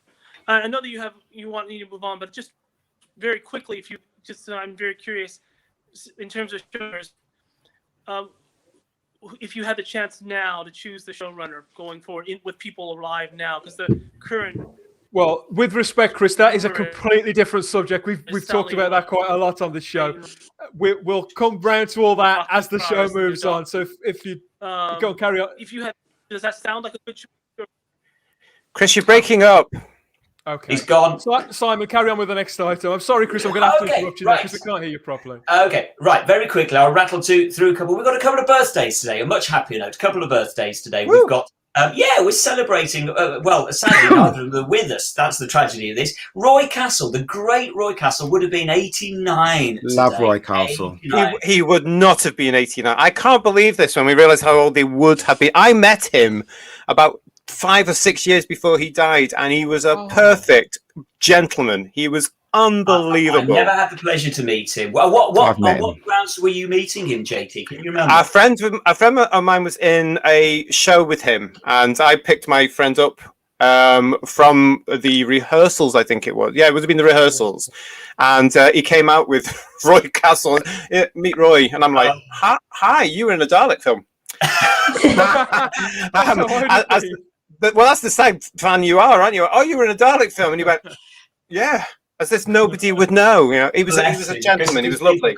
Because, of course, people were used to recognise him from Record Breakers predominantly. Yeah, and I met him in Arden Hobbs, which is used to be a big superstore down where I live. And he was signing books, Record Breaker books and stuff like that. And he signed my book, and that's how I met him. That was a long time ago, though. It really nice. Crimply to believe you're right. Dedication. That's what you need. For people that don't know, he was Roy Castle was absolutely huge here in the 70s He was. and 80s. He was a dancer, a singer, a comedian, an actor, a television presenter, a musician. He played numerous instruments. He was an all-rounder. He presented Record Breakers, which was a TV show about people breaking records for 20 years. Believe it or not, he broke 9 world records himself during that 20-year run. So he was a 9-time record break himself. My favourite one that they used to always talk about was he did the fastest tap dance at 1,440 taps per minute. 1,440 taps per minute, and the record has bettered. I'm sure it hasn't, because he was bloody good. He was at the top of his game, and the one that we all remember, of course, will be the one where they all went round TV Centre, and did that. And of course, Bonnie was in that. She was in the cast for that. That's right. So he was in my favourite Carry On movie, Carry On the Khyber. One of my favourites. So, Charlotte, I know you've probably seen the Dalek movie, but how aware are you of a character like Roy Castle? Because I think for the three of us, we can't quite believe that he's been gone for 30 years. Because this was one of the most famous and recognisable people on British TV. Yeah. But have you seen him in other things? How aware are you of Roy Castle now? I was going to say he sounds a bit like Brucey. Like he can tap dance, he can. Oh yes, very much. He sounds a bit like Brucey, and to be fair though, that's something that I've had to get used to watching classic, because I'm so used to Nick Briggs as the Dalek voice. So it was so weird when I was first watching older stuff with obviously multiple different voices. That wasn't just one voice, was there, for Daleks back then? No. So it was weird me sort of going, God, that doesn't sound like a Dalek. Do you know? Yeah. That's not what I mean. I see. That's interesting, because I've got the other way, because I don't think Nick Briggs sounds like the Daleks at all. I mean, Roy Skelton is always going to be the main man for me. And again, he was somebody else that I had met a few times. So, so it's interesting. It really is interesting. Yeah. We have a lovely story here from Crimpling Doubloon, who says, I was in hospital when I was 6, and Roy came around giving out cream eggs and Womble chocolate bars. Chocolate bar. I used to love them. Chocolate bars. Different Womble on each chocolate bar. Do you remember? You had to collect them all. I think I needed Madame Cholet. Oh, Crimpling Doubloon, that is a knockout. That's lovely. That's gorgeous. Lovely story. Did he die of cancer? Yeah, he did. Yes. I'm going to correct myself actually, because he would have been 89 two days ago. I apologise. He actually died today, 2 days after his 62nd birthday. He died just 2 days after his birthday, which would have been 2 days ago when he would have been 89. And yes, you're quite right, Ian. Sadly, he died of lung cancer, which he contracted, he always claims, from secondary inhalation. Playing the trumpets in the jazz. Doing cabaret. Yeah, the old clubs. I said the old clubs. It would have just been smoke everywhere, wouldn't it? So Absolutely. Well, he was playing the trumpets in those jazz things where everybody smoked, and it's just a haze of smoke. And he played the trumpet. Yeah. And it was Roy Castle, of course, that actually pushed the agenda to get smoking banned within indoor spaces. And for a long time, I don't know whether, again, people of a certain age, you boys, can remember that there used to be a little sign outside certain venues saying that Roy Castle Clean Air Award or something, because they banned smoking in that place. I remember that. He was the one that sort of spearheaded that, because I can still remember him dying, and it was a huge thing. Shock. Yeah, I think the nation was shocked. Yeah, even though we knew that he was ill, it was still a body blow. And I honestly think he'd actually changed people's perception on smoking, because everybody loved Roy Castle. I don't think there was anybody that didn't love him. And so to lose him, and he didn't even smoke, he never smoked. It changed people's perception, I think, on smoking. So we salute Roy Castle, who, bless you would have been 89 this week. Wow. We lost you today. And another one who this is almost finally, Donald Wilson. It's his birthday, Donald Wilson's birthday. And we lost him, sadly, in 2002, ripe old age of 91.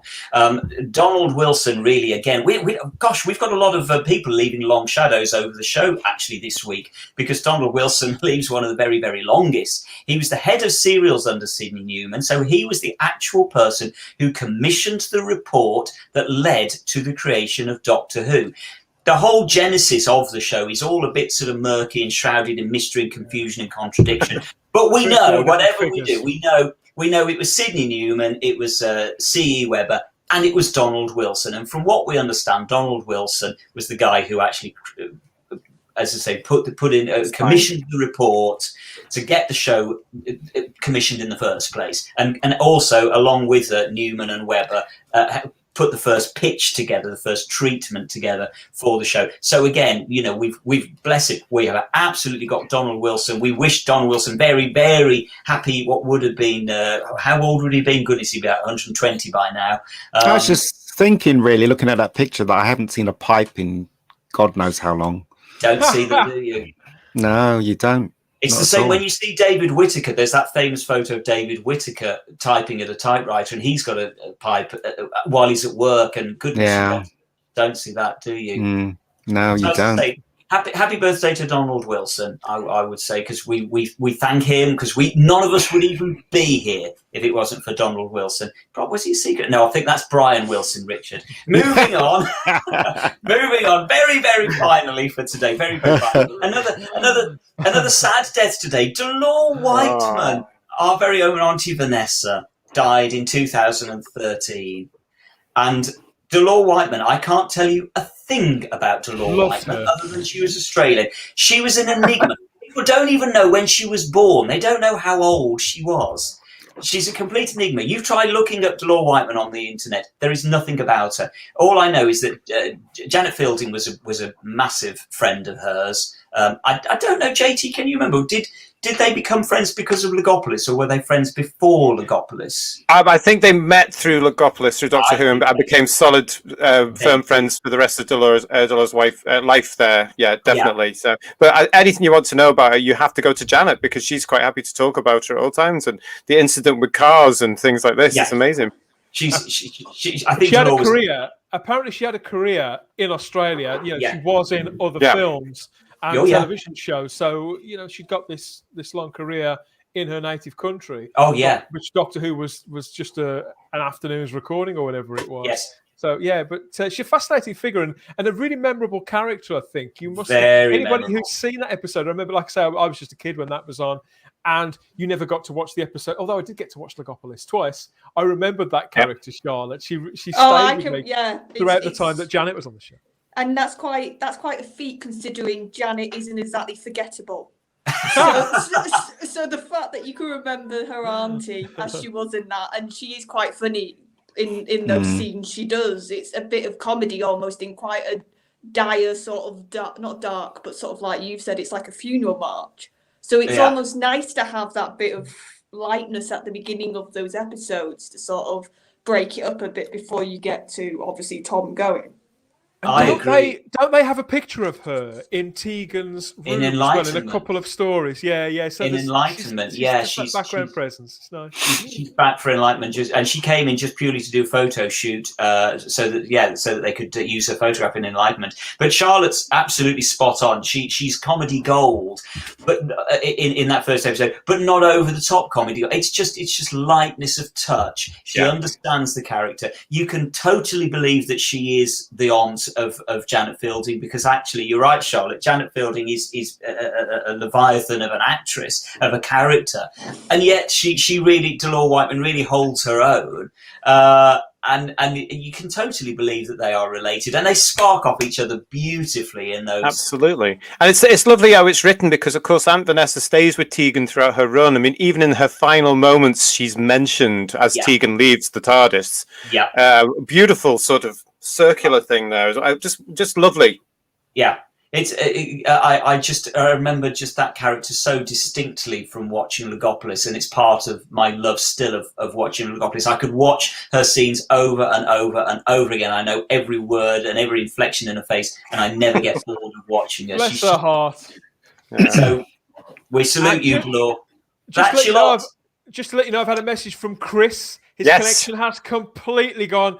Chris Thank McKeon, you, Chris. He says, thanks for having him on. He's enjoyed it, but he's not going to try and connect again. He was trying and trying. There was two Chris's at one point in the way through, but he's blipped. He's gone off into the time and space vortex. Thanks to both of them. Good to see both of them here. Thank you to both guys for that.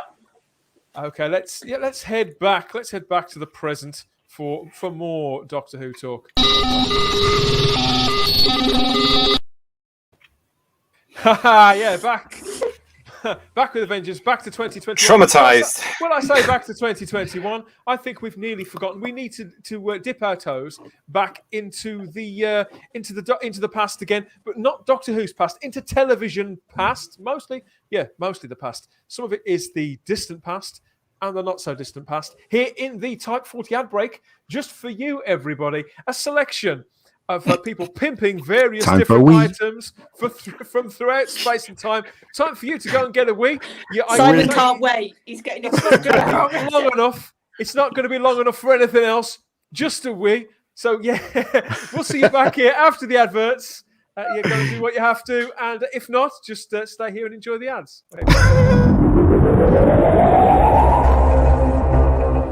Join the Cyberman army with the Doctor Who voice changer helmet with Cyberman phrases and frightening sound effects.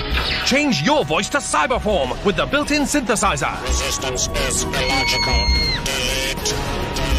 Doctor Who's Cyberman voice changer helmet and sonic screwdriver. From character. Ready? Almost. Relax. You're doing fine. You're not doing so bad yourself. I assure you, it's all down to good investment. Have you used Friends Provident? Friends Provident? I'm not in that league. Still saving. They could help you do that too. Look, you should see a specialist. Oh? It's only my financial advisor. Friends Provident. Of course. We've grown big by being recommended. Right now, there's an extraordinary power at work to add a new dimension to your life. So versatile, it can heat the smallest to the largest home. So affordable, all your heating and hot water comes at one new low price, day and night. So controllable, it comes to life at your command and even responds to the weather forecast. And it can be yours now with interest-free credit. Simply Free Phone's Scottish Power today. It's made for people like you. And this is just the beginning. Here come the talking cars. There's Z Victor 4, the talking police car with exciting police calls. To Z Victor 4? And the fabulous talking Batmobile with the dynamic bat messages. Step on it, Batman! Watch out! There's even a talking Dalek. Exterminate! Exterminate! Talking cars and talking Dalek from Palitoy.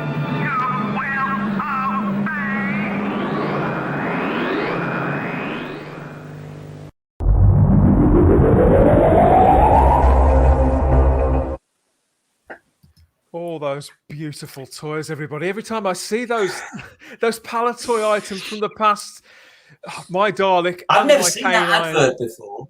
Have you not? Wow. Never seen that advert. I've seen the Dennis Fisher one loads of times. Never seen the Palitoy talking Dalek. What gets me about it is the price is the Dalek was £4.25, and now you can get it for about 120 quid. You know, and even then it's probably broken. It's just amazing. Yeah. Magical. Did he fall over? Magical merch, Charlotte. There he is. Simon's about to wave something at us, I think. I don't know. He's frozen. Mitroners. He's frozen. Look. It's just as well, Mega Geeky. He's probably gone in his toy box to see what he can. All right. Okay. I know what he's doing. A groove in time. We have a couple of comments here in the chat. Hope Ian had a good week. I did.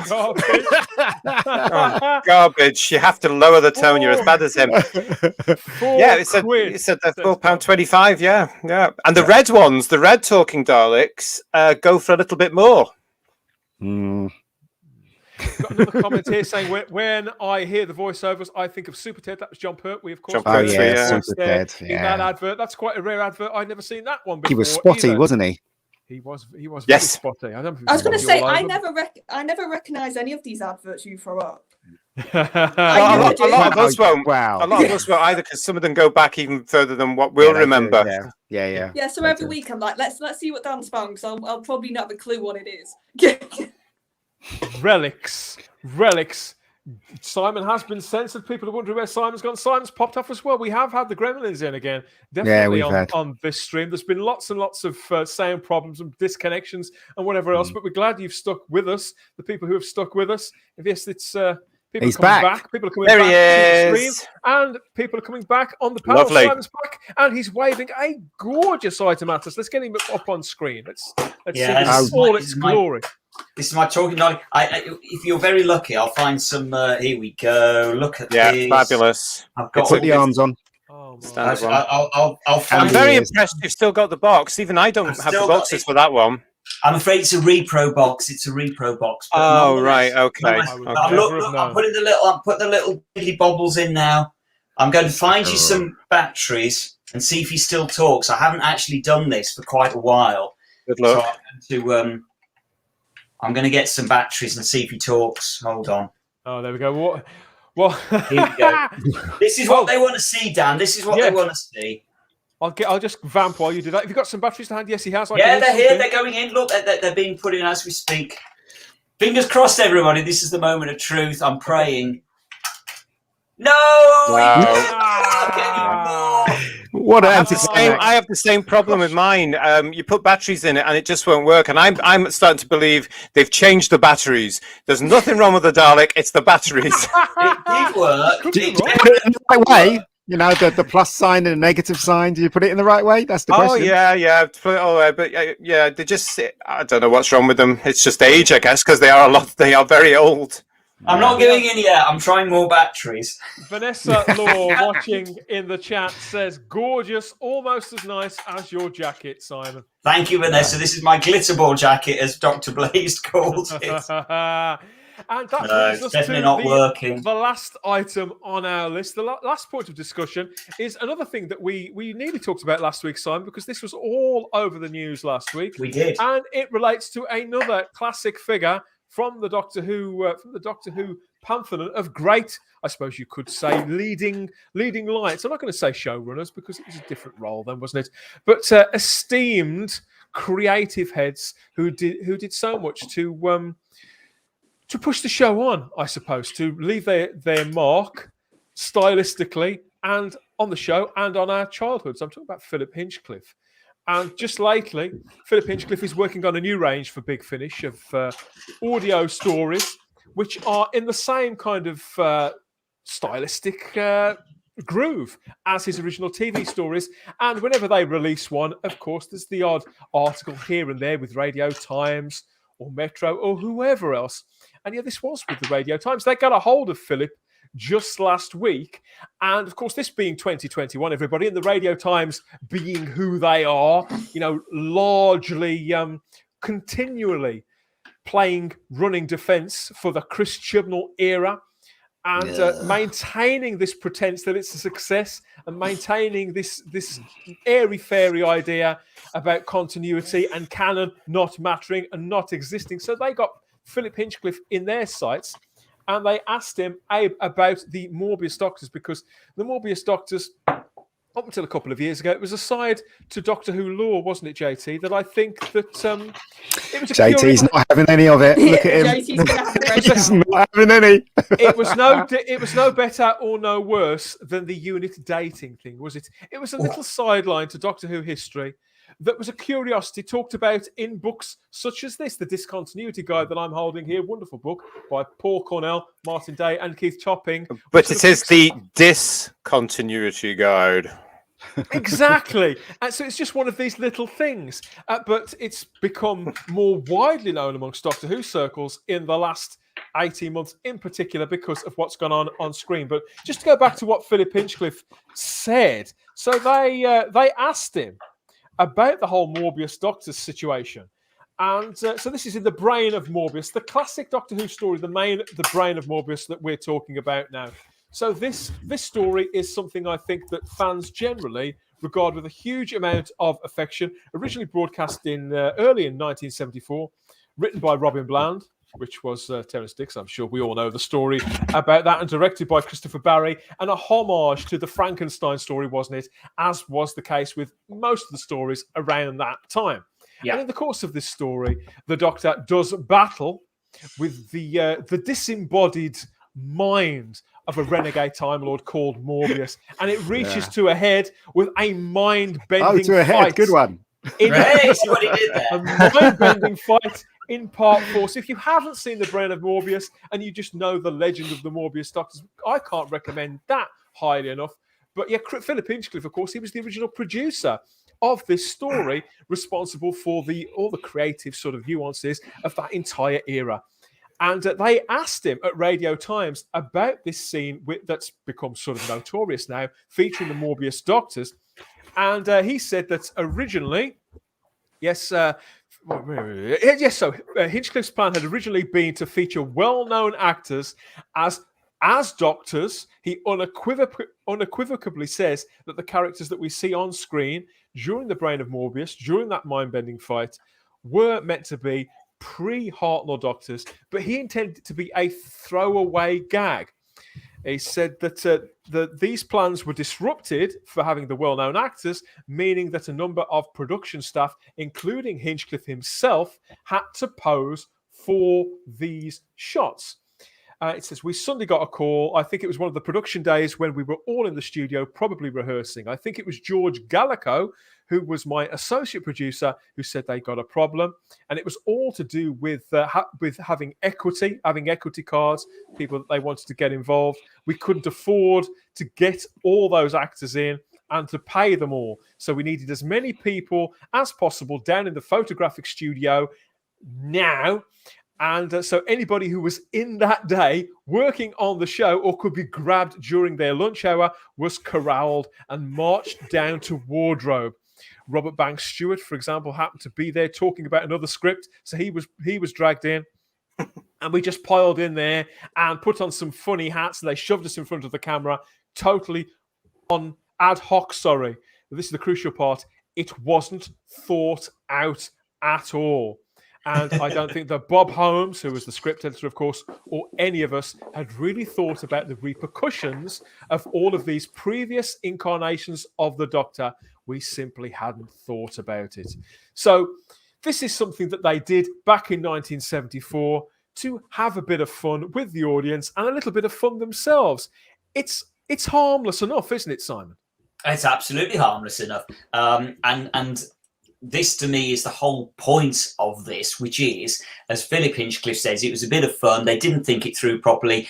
Let's be clear about this. What Philip Hinchcliffe was trying to do was just make the best possible television program he could that was as entertaining as possible for as many people as possible. So it didn't really matter. They didn't think this through, and quite rightly, that, as far as I'm concerned, they shouldn't have thought it through. It didn't matter. It's a bit of fun in a fantastic story. And this, to me, without wanting to go too far into Chibnall territory, this to me is the difference, because Philip Hinchcliffe did it because he thought it would just be a fun bit of fluff, really, in the television program that would help add to the drama, and he was absolutely right.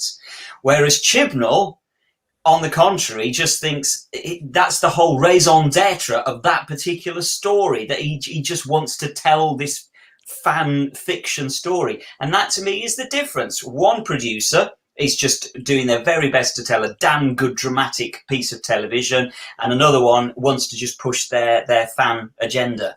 And which one is the most professional out of those two? You be the judge on that. Yeah, but it's not just that it was a joke, because I watched this story a couple of weeks ago, obviously knowing this is the big justification. This is the big thing that Chibnall went, look, I'm right. Yeah. And I watched it knowing that. And actually, if you look at the script, if you listen to half of the dialogue said by the Doctor character, it's like they put in little things in the script that you can... It was almost discounting the faces that they were going to use in the future, because he has a whole line about how putting Morbius's brain into that fishbowl thing is basically it's unstable. He didn't want to do it originally in the character, because he even says to him, "Oh, I didn't go through with it. It's a prototype because I thought it would cause you more damage." So as soon as I heard that line, I just went, right, there you go. They're not doctors. It's an hallucination. There's lots of ambiguity in the script, isn't there, Charlotte? I agree. That's little moments. I think that's what they've done on purpose in that script. It's almost like, that's what makes me laugh when I hear it was a joke. And I almost think, was it though? Because you almost put stuff in there to basically, like I said, like, even if think about Morbius is gone mad, he's been in a tube for God knows how long. Absolutely. He died, he got destroyed, he's come back from the dead. there's so many things in how the story. How together is his mind, Charlotte? Because the Doctor taunts him at one point, doesn't he? That, you know, you used to be really formidable. That was your time. Time has passed. The Doctor was in the prime of his life. But another reason why, as much as we all enjoy knocking Chris Chibnall, that's not the only reason why I thought this was good ground to talk about this. Because last week we all talked at some length about showrunners, about possibilities, and about rumours. And it seemed to me that you raised a point there, Simon, about the fact that the next showrunner shouldn't be a fan. And I argued quite strongly for the options for somebody like Pete McTeague, for example, who is a fan. But then when I rewatched this week and thought about it, Philip Hinchcliffe, he came into the show as a young man. He was only 28, 29 when he produced this. He'd worked on the Jensen Code before as a producer, and that was pretty much it. And obviously he was aware of Doctor Who, because who wasn't? But he wasn't a fan.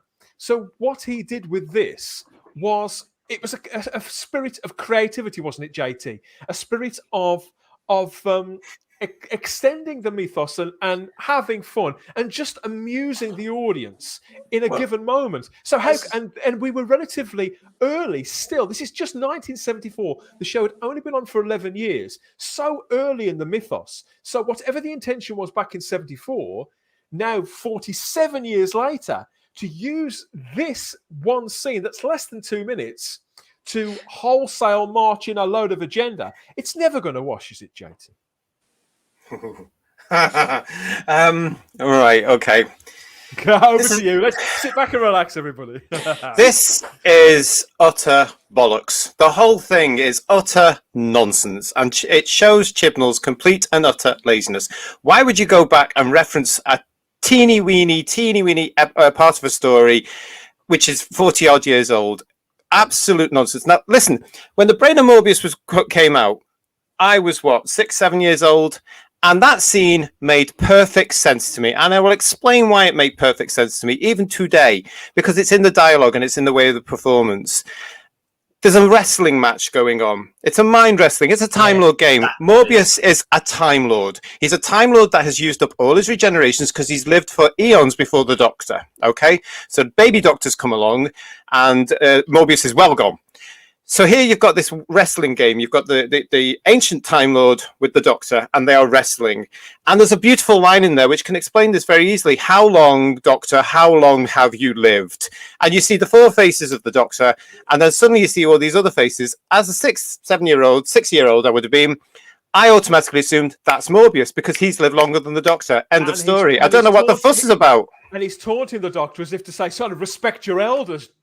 Well, no, he's winning. He's winning the wrestling because the mind wrestle is between the Doctor's a youngster. He's a baby compared to Morbius, and Morbius is taunting him because he's winning. Morbius is trying to teach him a lesson, teach him how this mind. And he does. Thing is done. Well, How does the wrestling match end? The Doctor practically is dead. But you know what, right? I actually agree with JT. When I first saw it, I don't know how old I was, I thought that was the regenerations of Morbius. I never ever connected it to the Doctor at all. This is the sadness of Chibnall, and the only, because I, of course, as every space booker will know, I didn't watch Chibnall's Era. It's a pile of poo. It's a pile of poo. I'm not going to waste my time. I've got my hair to wash, and I've got other things to do. Thank you, problem being, love you. And you know, when I heard about this, I thought that is the only thing he's done is it's exactly tied in with this children thing that he brought in. He's justifying the fact that in his eyes, the Doctor must not be 12 white males. That is not allowed. He's had to have a female in there. Then he's had to bring in allegedly a black female in there. And then he's had all these other inclinations. So he's tied it all in to justify his absolute petty, small idea that the Doctor must just not be 12 males. End of that. And the way I've always looked at it, and certainly I looked at it as a child, again, I was how old was I? Something like that. I looked at it the same then as I look at it now. As we've said, Morbius loses the fight, and so it's obvious that those faces are Morbius's because he's the one that is being pushed back to the point at which he loses. So it would be nonsensical if the faces to be the Doctors, if the Doctor then wins and Morbius is the one that loses. It's basically it's a mental arm wrestling match, and an arm wrestling match can look as though somebody is about to win and it looks like they're winning, but then literally they get turned over at the last second. And that's what this is. He gets turned over at the last second. Like Alan Collins here says, watching in the chat, says Morbius was just unaware he was losing Absolutely. the game because of overconfidence. Yeah, and in any wrestling game, you know, if you want, I mean, we always knew that the wrestling and World of Sport on a Saturday afternoon, at a certain age, we would get to a certain age and go, oh, this is all fixed. But, you know, that's the whole point about the wrestling. It was the power mat. And in the performance, you've got Tom sweating buckets with his mental energy. Beautiful, tense, really powerful performance. And because he's not actually speaking in it, it comes across more because he's not doing anything in that scene. As an actor, he's actually really going for it. Morbius, that is the one on the defensive. He's the one that's constantly telling the Doctor to go back and move. Exactly. And but so even Stuart's performance, even Stuart's performance is tense in that bloody thing he had to wear, which I saw in Blackpool that very year. And even as a 7-year-old, I'm thinking, how the hell does anyone get in that? Because it was a big, bulky thing. Yeah, but even in that performance, you can see Stuart, they've rehearsed it beautifully and they perform it beautifully. And to do what this idiot Chibnall has done takes away that whole element of that performance and that rehearsal and that hard work put into that, so that the Doctor and that the Morbius creature are actually wrestling. And I'm so glad I didn't see any of this bullshit, because for me it doesn't actually compute. It doesn't affect me at all. It's not there. Yeah, but a comment here, JT. Sorry, Charlotte. We have a comment here from Sadako24 who said Mark Platt's Longbarrow made out they were past incarnations too. Longbow is a terrible book, though. That's it's a terrible book. And does it count? Not really. No, Charlotte, sorry, what are you going to say? No, all I'm going to say is the conversation we're having now proves why this was a bad idea to begin with. Because you have to go all the way back. You have to watch this episode, and there'll be fans of my age who have never watched Classic, who don't have an interest in watching Classic, who would have watched this story and gone, how dare they? What on earth are those faces? No, but there are fans like that. So Chibnall is. When you say watch this story, you mean who would have seen this? Who would have seen the Timeless Children? So you see, I can turn around and say, "What the hell is that?" Because I don't recognise any of that. It looks like something from Star Wars. Who would have seen this story? So let's just recap for the people out there who did see it, though, that this was a scene where they insist that Jodie Whittaker play the Doctor. Is she hula hooping? That Jodie Whittaker plays. Climbing frame in the playground.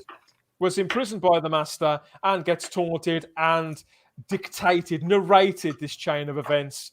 And she goes into a sort of a crisis where she gets this head rush and remembers all past incarnations, all memories, including this scene. Chris Chibnall sort of slides it in there, which I took as an insult to my intelligence, an insult to my fandom, to my commitment to this show, and a giant. He was flipping off the entire fandom with this. Absolutely deplorable.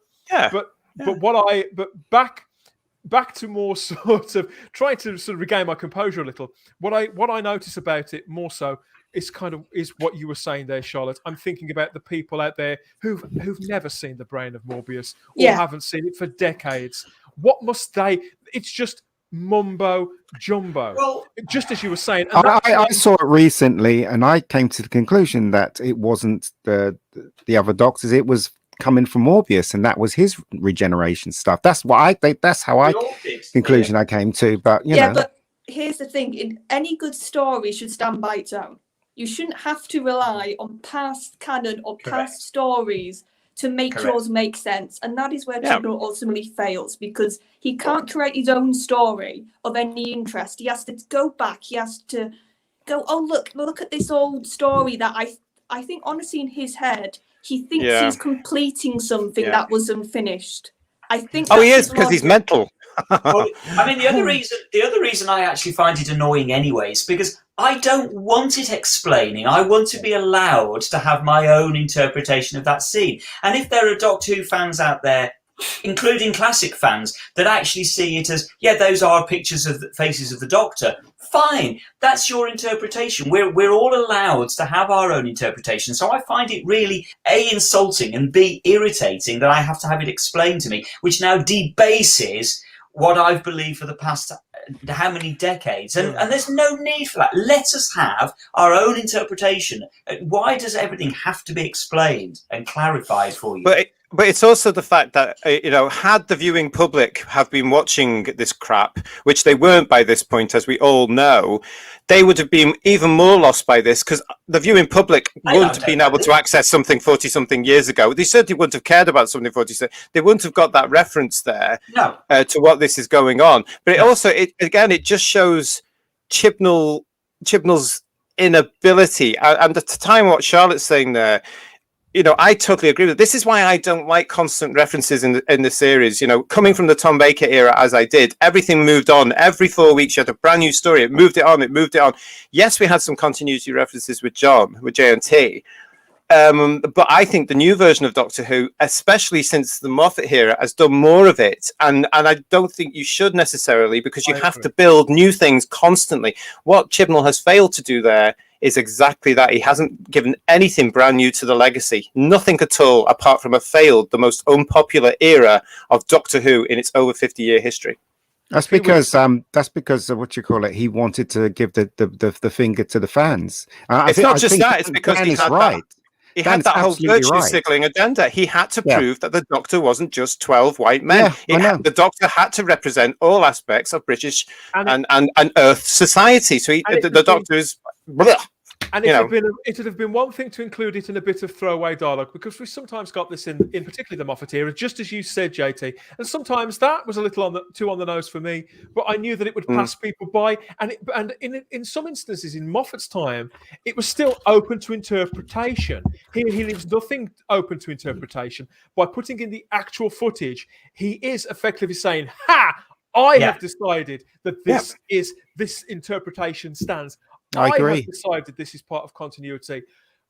No matter what your headcanon is, no matter about the ambiguity, the romance of before, whatever you've had in your head for 45 years, I have decided that what I find insulting. What I need is more important than what Doctor Who needs, and what the casual audience needs, and what the BBC needs as well with their agenda. What I wanted to talk about as regards this scene, though, is we talk about Hinchcliffe and that spirit of making television that was still a little bit sort of make do and mend and guerrilla filmmaking on the fly, grab whoever's around at lunchtime. We hear stories like that about the way the BBC used to work, and it can't help but make you smile. Yeah. Because they were making it, I won't say it was cutting edge TV, but it was TV. Well, it was. It was TV that had its parameters. So, and that was then. It was only ever done to get the show on air quickly, cheaply, and to amuse people. I won't say they didn't know any better, but the remit was different. Now, and of course, and Hinchcliffe wasn't a fan, and he could never have foresaw the fact that this modern mythology would stretch on all these decades. No, none of them did. But here we are in 2021, and we talk about showrunners. And we talk about whether the new guy or girl who may come in to run this show should be a fan or not. And the wisdom of, I maintain that Russell T Davies and having a fan to bring it back was absolutely essential originally. And, I think it's up for debate with Stephen Moffat. I don't know. I think he probably was the right man at the right time.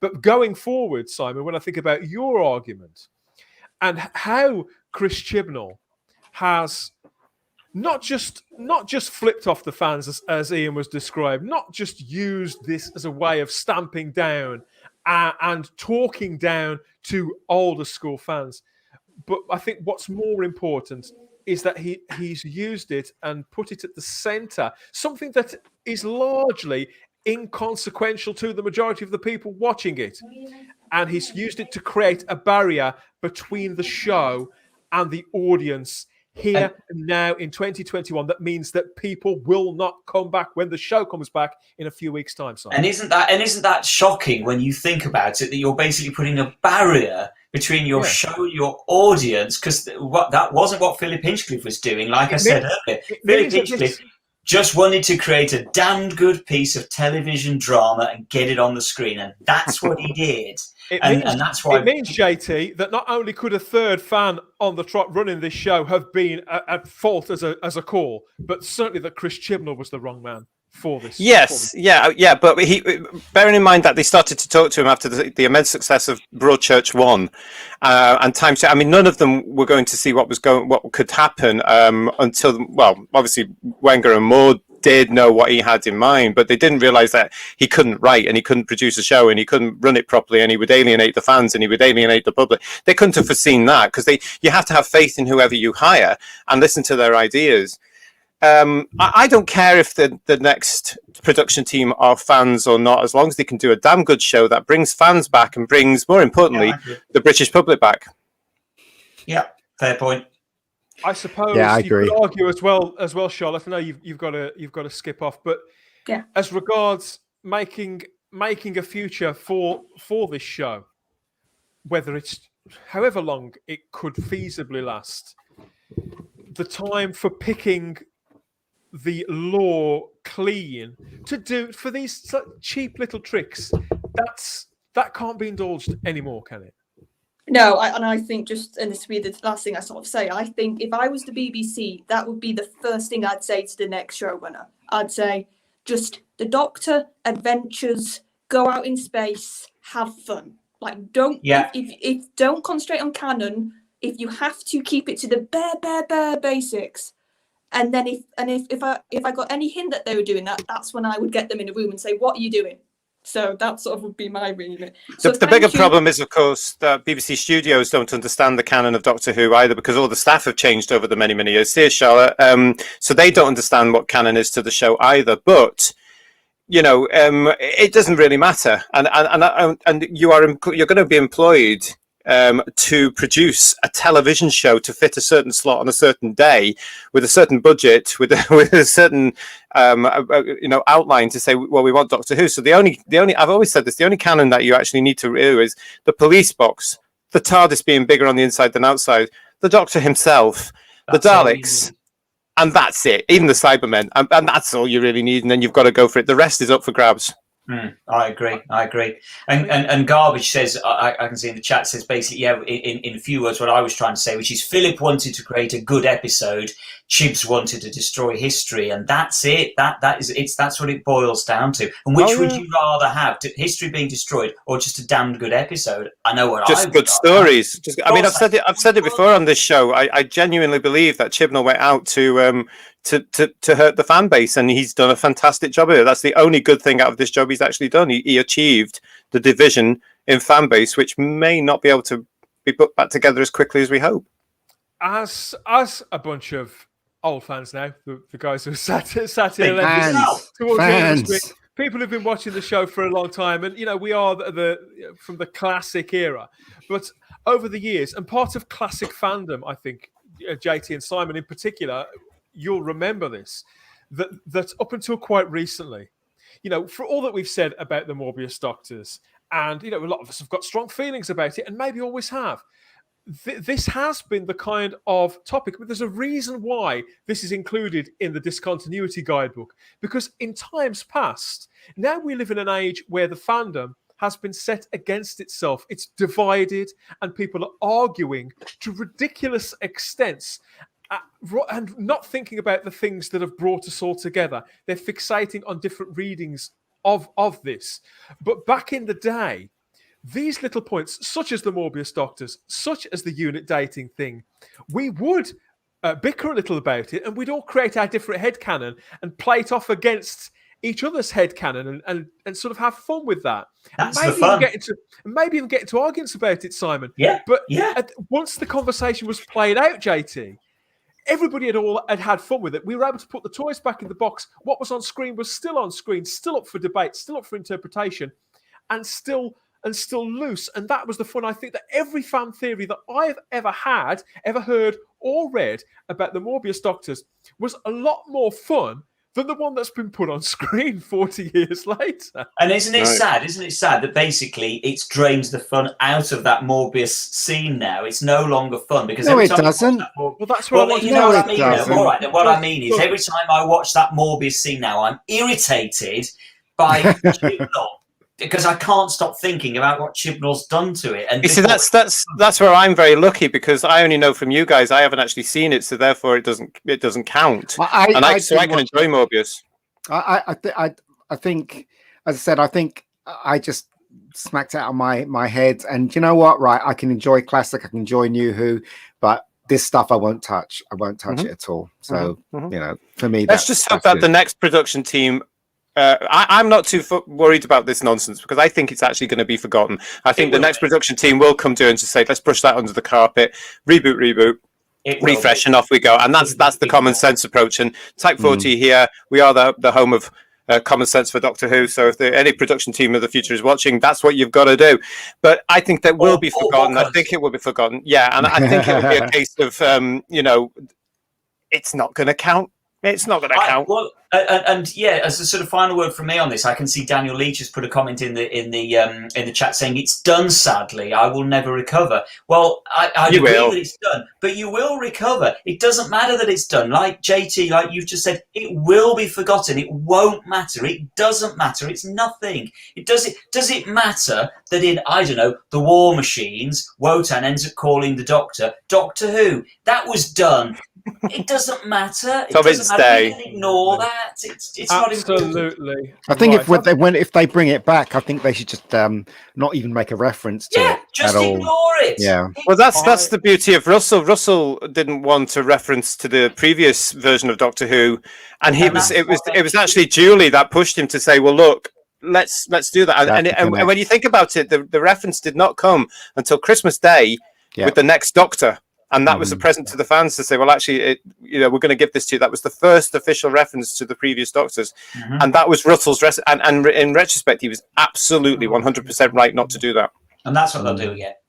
Yeah. I've got a question here in the chat, which I just wanted to answer. Sadako24 asked me, question for Dan. Before the Timeless Children happened, did you have a better opinion of the Jodie era so far? I've got a simple answer for that, Sadako24. Absolutely not. I thought it was diabolical almost from the beginning. It jumped the shark with an episode called Fugitive of the Judoon, which was written by Viola Patel and Chris Chibnall. That was the moment for me where it had jumped the shark. Of course, Doctor Who being Doctor Who. What does jump the shark mean? Being about time travel. Doctor Who had to be the show that could jump the shark twice. Jump the shark. Sorry. Deeply upset me. Wanted to explain. And insulted me. Well, I'll get around to that in a moment. I do feel it's important to just clarify this. So, yes, it just reinforced what I felt 4 or 5 weeks later. Fugitive of the Judoon kind of unplugged me from it. And with the Timeless Children, I felt like I'd been slapped about the face. Yeah, so do you want to explain the Jump the Sharks thing then? Jump the Shark comes from the Happy Days. There was a Happy Days episode where basically Fonz there was a bet and he had to jump. On its water skis, and he had to jump from one place to the other, and a shark was in between. So when he did that, that indicated that the show was absolutely going off the rails. It was completely nothing to do with it. Eating itself. The show was eating itself. Another word. So that kind of coins when a TV show is not true to its true nature. That's ridiculous. I've never heard of that before. It's there. I agree with you, Dan. No, the Jodie Whittaker, Chris Chibnall era. No, it was dreadful up until the point. It was already dreadful. The Timeless Children, if anything, just sort of clarified in my mind. It justified to me why I thought it was dreadful. It actually made me feel a bit better about hating the era, if you know what I mean. Because suddenly I thought, no, actually, it really is rubbish. The first episode what got me, mate. The first episode I just thought was absolute trash. And from that moment on, I knew it was going downhill. I knew it was going downhill from that point. I wonder if Henry Winkler's available for Jaws 5. You know what? He's a great actor. I've seen him in that show, Barry. He's brilliant. Absolutely. Just making a note. I think had the series had they done not just this, but had they done all of it. And the series being of, I mean, we'll never know the answer to this, so I'll never be able to tell you conclusively. But had they done all that, but delivered a show, 22 episodes now of taut, compelling, imaginative, pacey storytelling, fantasy storytelling that had propelled the series on, and that the general public had responded to, I'd like to think that I would have been big enough to take a few steps back and just be grateful that Doctor Who had this infusion of new life and new energy and was moving forward, even if it was in a way which I would never have chosen for it. And I think we'll never know the answer to that one now. I'll never be in that situation because they took it over. They employed the gimmick. They made all these things happen. They told these particular stories. It was all fucking awful, almost from week one. It hasn't mattered. Nobody has really talked about it in any kind of creative or stimulating way since week 3 with Rosa. It's been downhill as culturally and creatively ever since. That was nearly 3 years ago, 3 years in a couple of weeks' time. So it's a lot long. The whole book, it's been closing on it for a while. And whilst I think that continuity and lore and canon, Doctor Who absolutely does have a canon.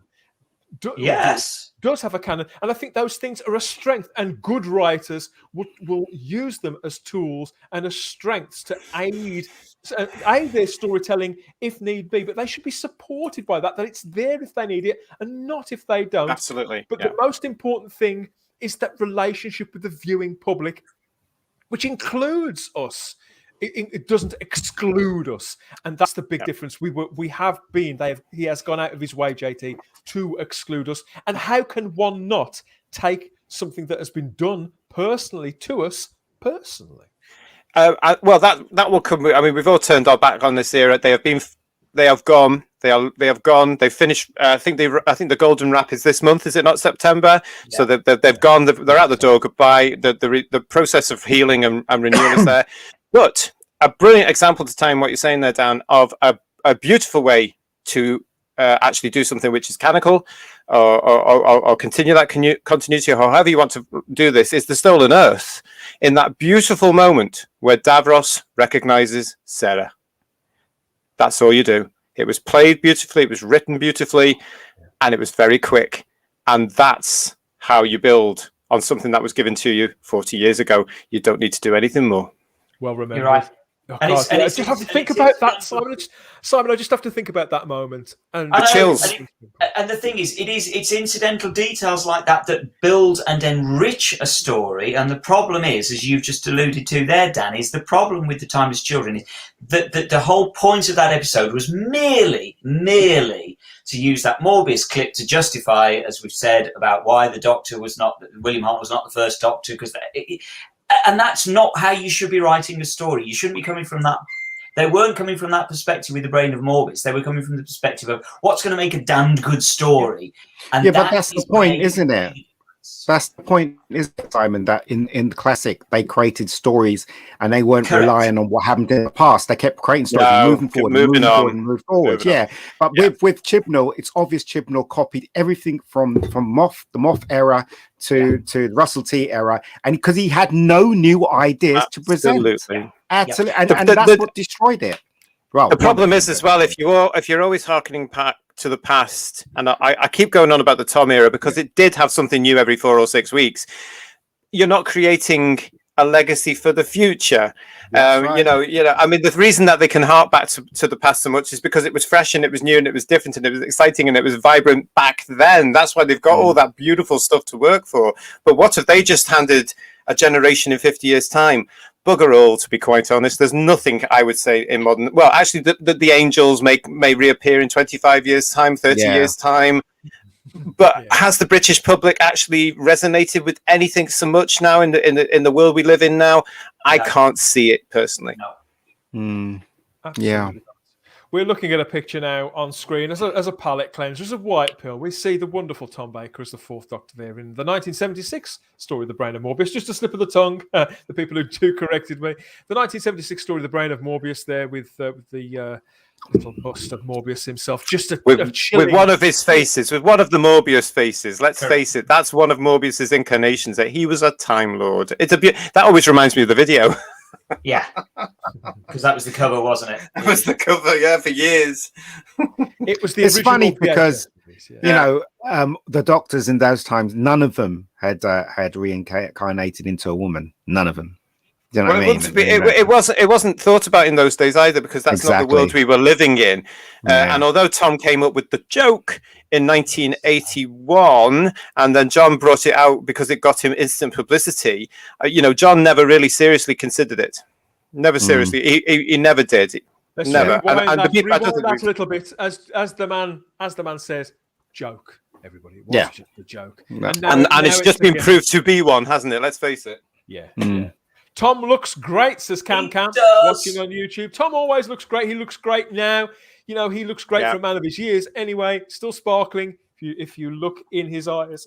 Got a comment here from Cody W1. No canon removes any incentive to invest. Why invest in something that will change what you're watching to suit itself at any given moment? Somebody said that to me a few years ago. It really stuck with me. Cultish bait and switch we have here from Richard Fox. Yep, certainly is.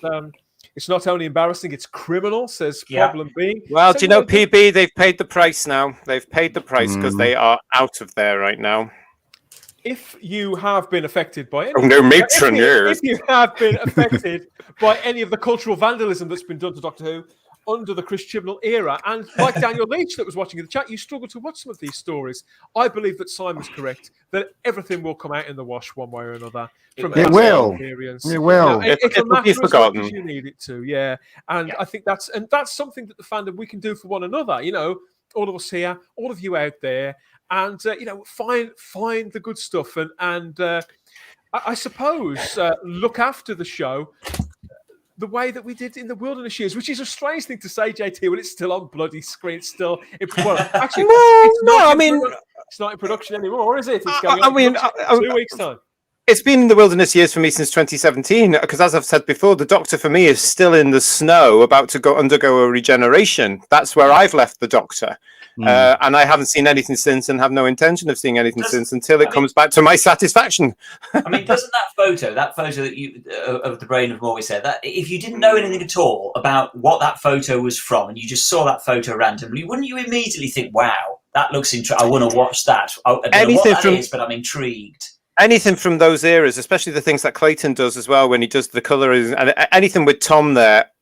Even to this day, screams, as I've said before, even to the public here, it says, that's Doctor Who. Tom was that powerful in the role. That's Doctor Who. And as I say, it just says, watch me. That photo just says, watch me. Well, that's why Tom's VHS, DVDs, and now Blu-ray sell more than the other Doctors. Pertwee's the very second closest we know, but it's always Tom with the general public. Tom. He's in the conscious, isn't he? Yeah, it was iconic. Doctor Who in his scarf. So I know that the whole. I'd like to think that we can go back to having fun with ideas like the Morbius Doctors eventually, but I think it'll take a while because it has soured us a little. But something that hasn't soured with us, you mentioned him a moment ago, is the work of Clayton Hickman, and I just wanted to put this up on screen. Here we go. This picture from Clayton Hickman. Yeah, this is our first pretty picture. We're going to finish off. This is an image. We've got to credit this to Daniel Dressner, who had this picture originally. It's his picture from the opening of the Doctor Who exhibition at Blackpool back in this. When was that? 74. 74. Yeah. This is back in 1974. I love it. Taken in black and white. It only existed in black and white. Clayton Hickman's gone in there, worked his magic. We now have this colorized image there of Liz Sladen, John Pertwee, and Alpha Centauri right there at the opening of the Blackpool exhibition. That's brilliant, that is. I've never seen that photo before in my entire life. That must be a private photograph, maybe from Daniel, because I've never seen that one before. And so either. Colour as well. You can see it in Blackpool Revisited, which is the new ebook from Alex Storer and John Collier and friends, the Exhibition Army, that was released just last week as a free ebook to download. 600 pages worth of gorgeous Doctor Who memories, not just of the Blackpool Doctor Who exhibition, but the one that came after and everything that was going on sort of parallel to it. It's a wonderful work, and you can find our podcast where we talk to John and Alex. That's up on the channel in the playlists too. And I don't think it would be a Type 40 live stream, Ian, if we didn't take a look at what the Prydonian was up to. Again, this geezer, of course, it's more Daleks. So many Daleks that this guy's working on. I mean, this one is just Whoa, that's really good. I love the little guns yet. at the bottom as well. Those guns are amazing. 2 Daleks. Sorry, that sounds rude. Get your guns out. JT, what are the official names for these round things we see the Daleks? Hoverbots. Hoverbouts. That's it. Hoverbouts. Hoverbouts. Hoverbouts. Yeah, I knew there was a name for them. So they originated in the TV Century 21 comics again, didn't they? Yeah. Really lovely stuff. We talked about these last week. I'm wondering whether the Bredonian saw our show, and because we were praising his hoverbouts last week. So I think he's well ahead of us. I love the fact on that picture. Did you notice that the guns on the hoverbout are the same guns or very similar guns to the special weapons Dalek? Oh, very good. Yeah. I knew I'd seen them somewhere before. Oh, yeah, it's beautiful. Beautiful. That's magnificent. That's a show I want to see. Yeah, I love how gently the lights gently hum blue there, Ian, and of course the Daleks have got blue hemispheres there on those particular Daleks. They've got 2 eyes. They got one on a Dalek and one on the hoverbot. You know, what are they looking at? I can look left, I can look right. They are looking at their kill. Yeah. Yeah, I think it's really nice, mean, don't they? They do look they do look mean in that shot. They do. They look like they mean business. They should bring it. They should bring it in back, or is it into the show? Not the Jodie one. You never know what might happen in the one. future. Yeah, you never know. Yeah, they should. I have to be honest. When they first screened Dalek, the Robert Shearman story, I was really disappointed that the Dalek just levitates like that. I didn't want it to do it. I wanted a hoverbout. That's what I wanted. I liked the hoverbout. Even in the 50th, they didn't have them. They were just flying, weren't they? So yeah. No, hang on. No, they had a gunship. They had like a mod day equivalent. Remember at the very first, it was this flying thing that came through. Yeah. And there were all little ones in it, so there was a sort of station thing. But I can't remember because I don't watch it recently. I was disappointed that the Daleks now just sort of do this, whizzing through. I don't want them to do that. Well, them on you guys are stuck in your ways. That's what you are. Stuck in your ways. We've got a comment here. That's a dash cam for insurance purposes. Very good. Patrick says, I would love to see a retro futurist style on New Who. I think that the Daleks are up for a real revision. Do you know there's a thing there? Can I ask this as well? Can we really keep calling this show New Who? It's 17 years old. Can we get over that? It's not new anymore. Yeah, but it's a distinguish between. I think we have to call it now the 2005 to 2021 series. That's a bit of a mouthful, JT. No, because it's ending. It's going out of production. It's ending. What will they call the next version? No, it's too mouthy. It's too mouthy.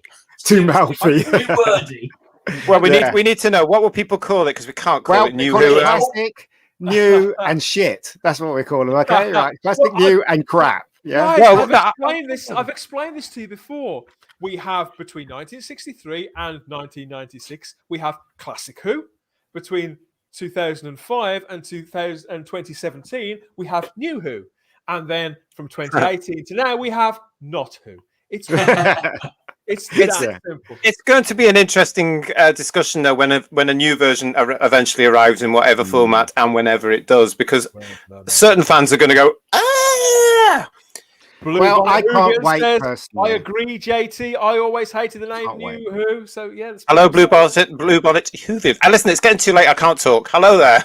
Yeah, we're gonna turn in now, everybody. But I've got one last image I wanted to put up on screen with some more Daleks for a start. We've got this. I don't know if any of you have ever seen this before. This is the comic book artist that you might have seen his work in 2000 AD and Commando and Star Blazer and all these comics over the years. This is the artist Ian Kennedy.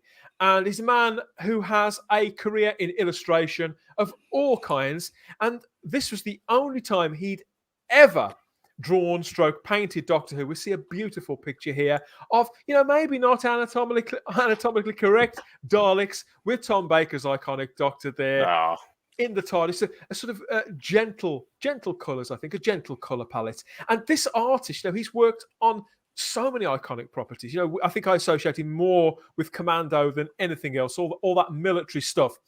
And I'd always wanted to see him do more Doctor Who. And it turns out he did. During the lockdown, he created one extra Doctor Who artwork. I'm about to show it to you now, everybody. This was a special commission. So again, thank you to Chris Wright for letting us show this. Mark Wright, sorry. So this is a. Oh, it is watercolor. A second piece, yes, by Ian Kennedy. So this is the fourth Doctor, but in a I'd say a more aged, suggested, form. Aged, I think, a slightly more iconic. It's that silhouette. I'm stumbling over my words. That's what it is, everybody. It's the silhouette that we all talk about, isn't it, Ian? It's the man with the long coat, the long scarf.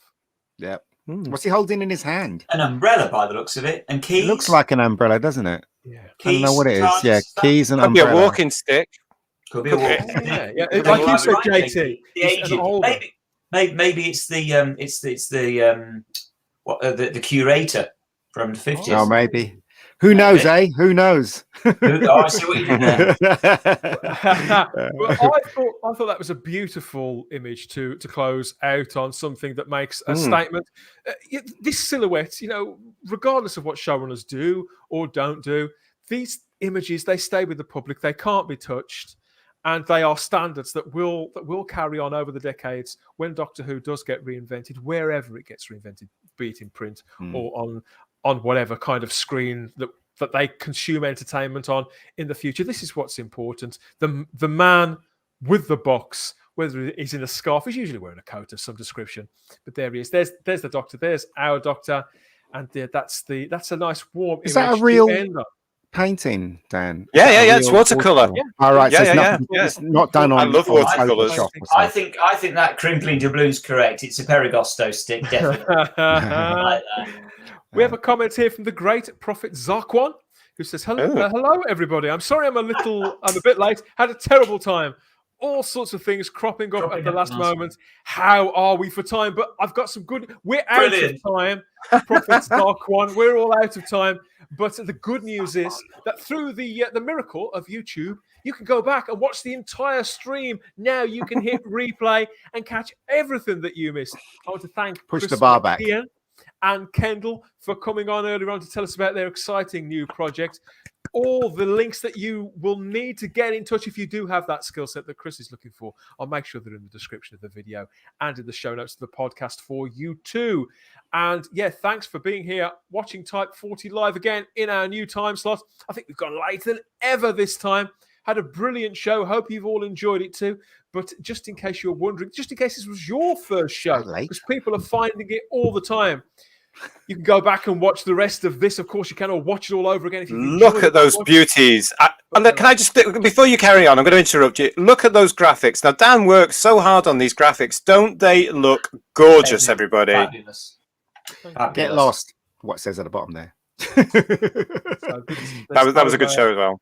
Thank you so much, JT, for that. Over 30 other live streams, most of them clocking in at 2 hours for you to get lost in. Enjoy our conversations, our banter, sometimes our arguments, and our guests, and all the wonderful comments from everybody that watches along in the chat, because it really is a two-way thing. We just discuss heavily. We love what you've got to say. What else is on the channel? We've got the podcasts, of course. We have the Type 40 podcast itself. Stream or download us, type40.podbean.com. We're on Spotify, TuneIn, Google Play, Apple Podcasts, iHeartRadio, Stitcher, lots of other podcatchers, and more being added all the time here on YouTube, of course, the world's largest. It's madness, isn't it? It's a total madness. It's carpets. It's madness, carpets. Insane. But you know what, Dan? You keep forgetting to tell them to comment because it helps on the algorithm. So please comment. Below. So you comment. The comment sections, you're right, Ian. The comment sections have been really, really lively, particularly over the last 3 or 4 weeks. Lots of big ideas from everybody that watches along. Yep. Really imaginative ideas. And some people have the nerve to disagree with us, JT. But we appreciate it, though, when you comment. Comment as much as you can, because we appreciate it, definitely. We sincerely do. On the things that you don't like, the things that you like. Hey! I was wondering when I was going to come back. The pretty picture. Yes, take a bow. Yeah, based everybody, and thank you everybody who's been with us for this live stream. More next time as we head up. Could you believe it's the autumn? Darker nights, everybody. The show we're going to continue with the format. Try some new things going forward. But yeah, meet us back here again the same time next week. I think we're all getting a little tired. Thanks for staying up with us this late. Simon, JT, Ian, thanks to Charlotte, Chris McKeon, everybody else that's been watching along in the chat. Leave your messages. Don't forget to like the video, subscribe to the channel, hit the close to bell. Hi, Facebookers! Bye! Good night. Thanks for everything, everybody. Good night. Bye-bye.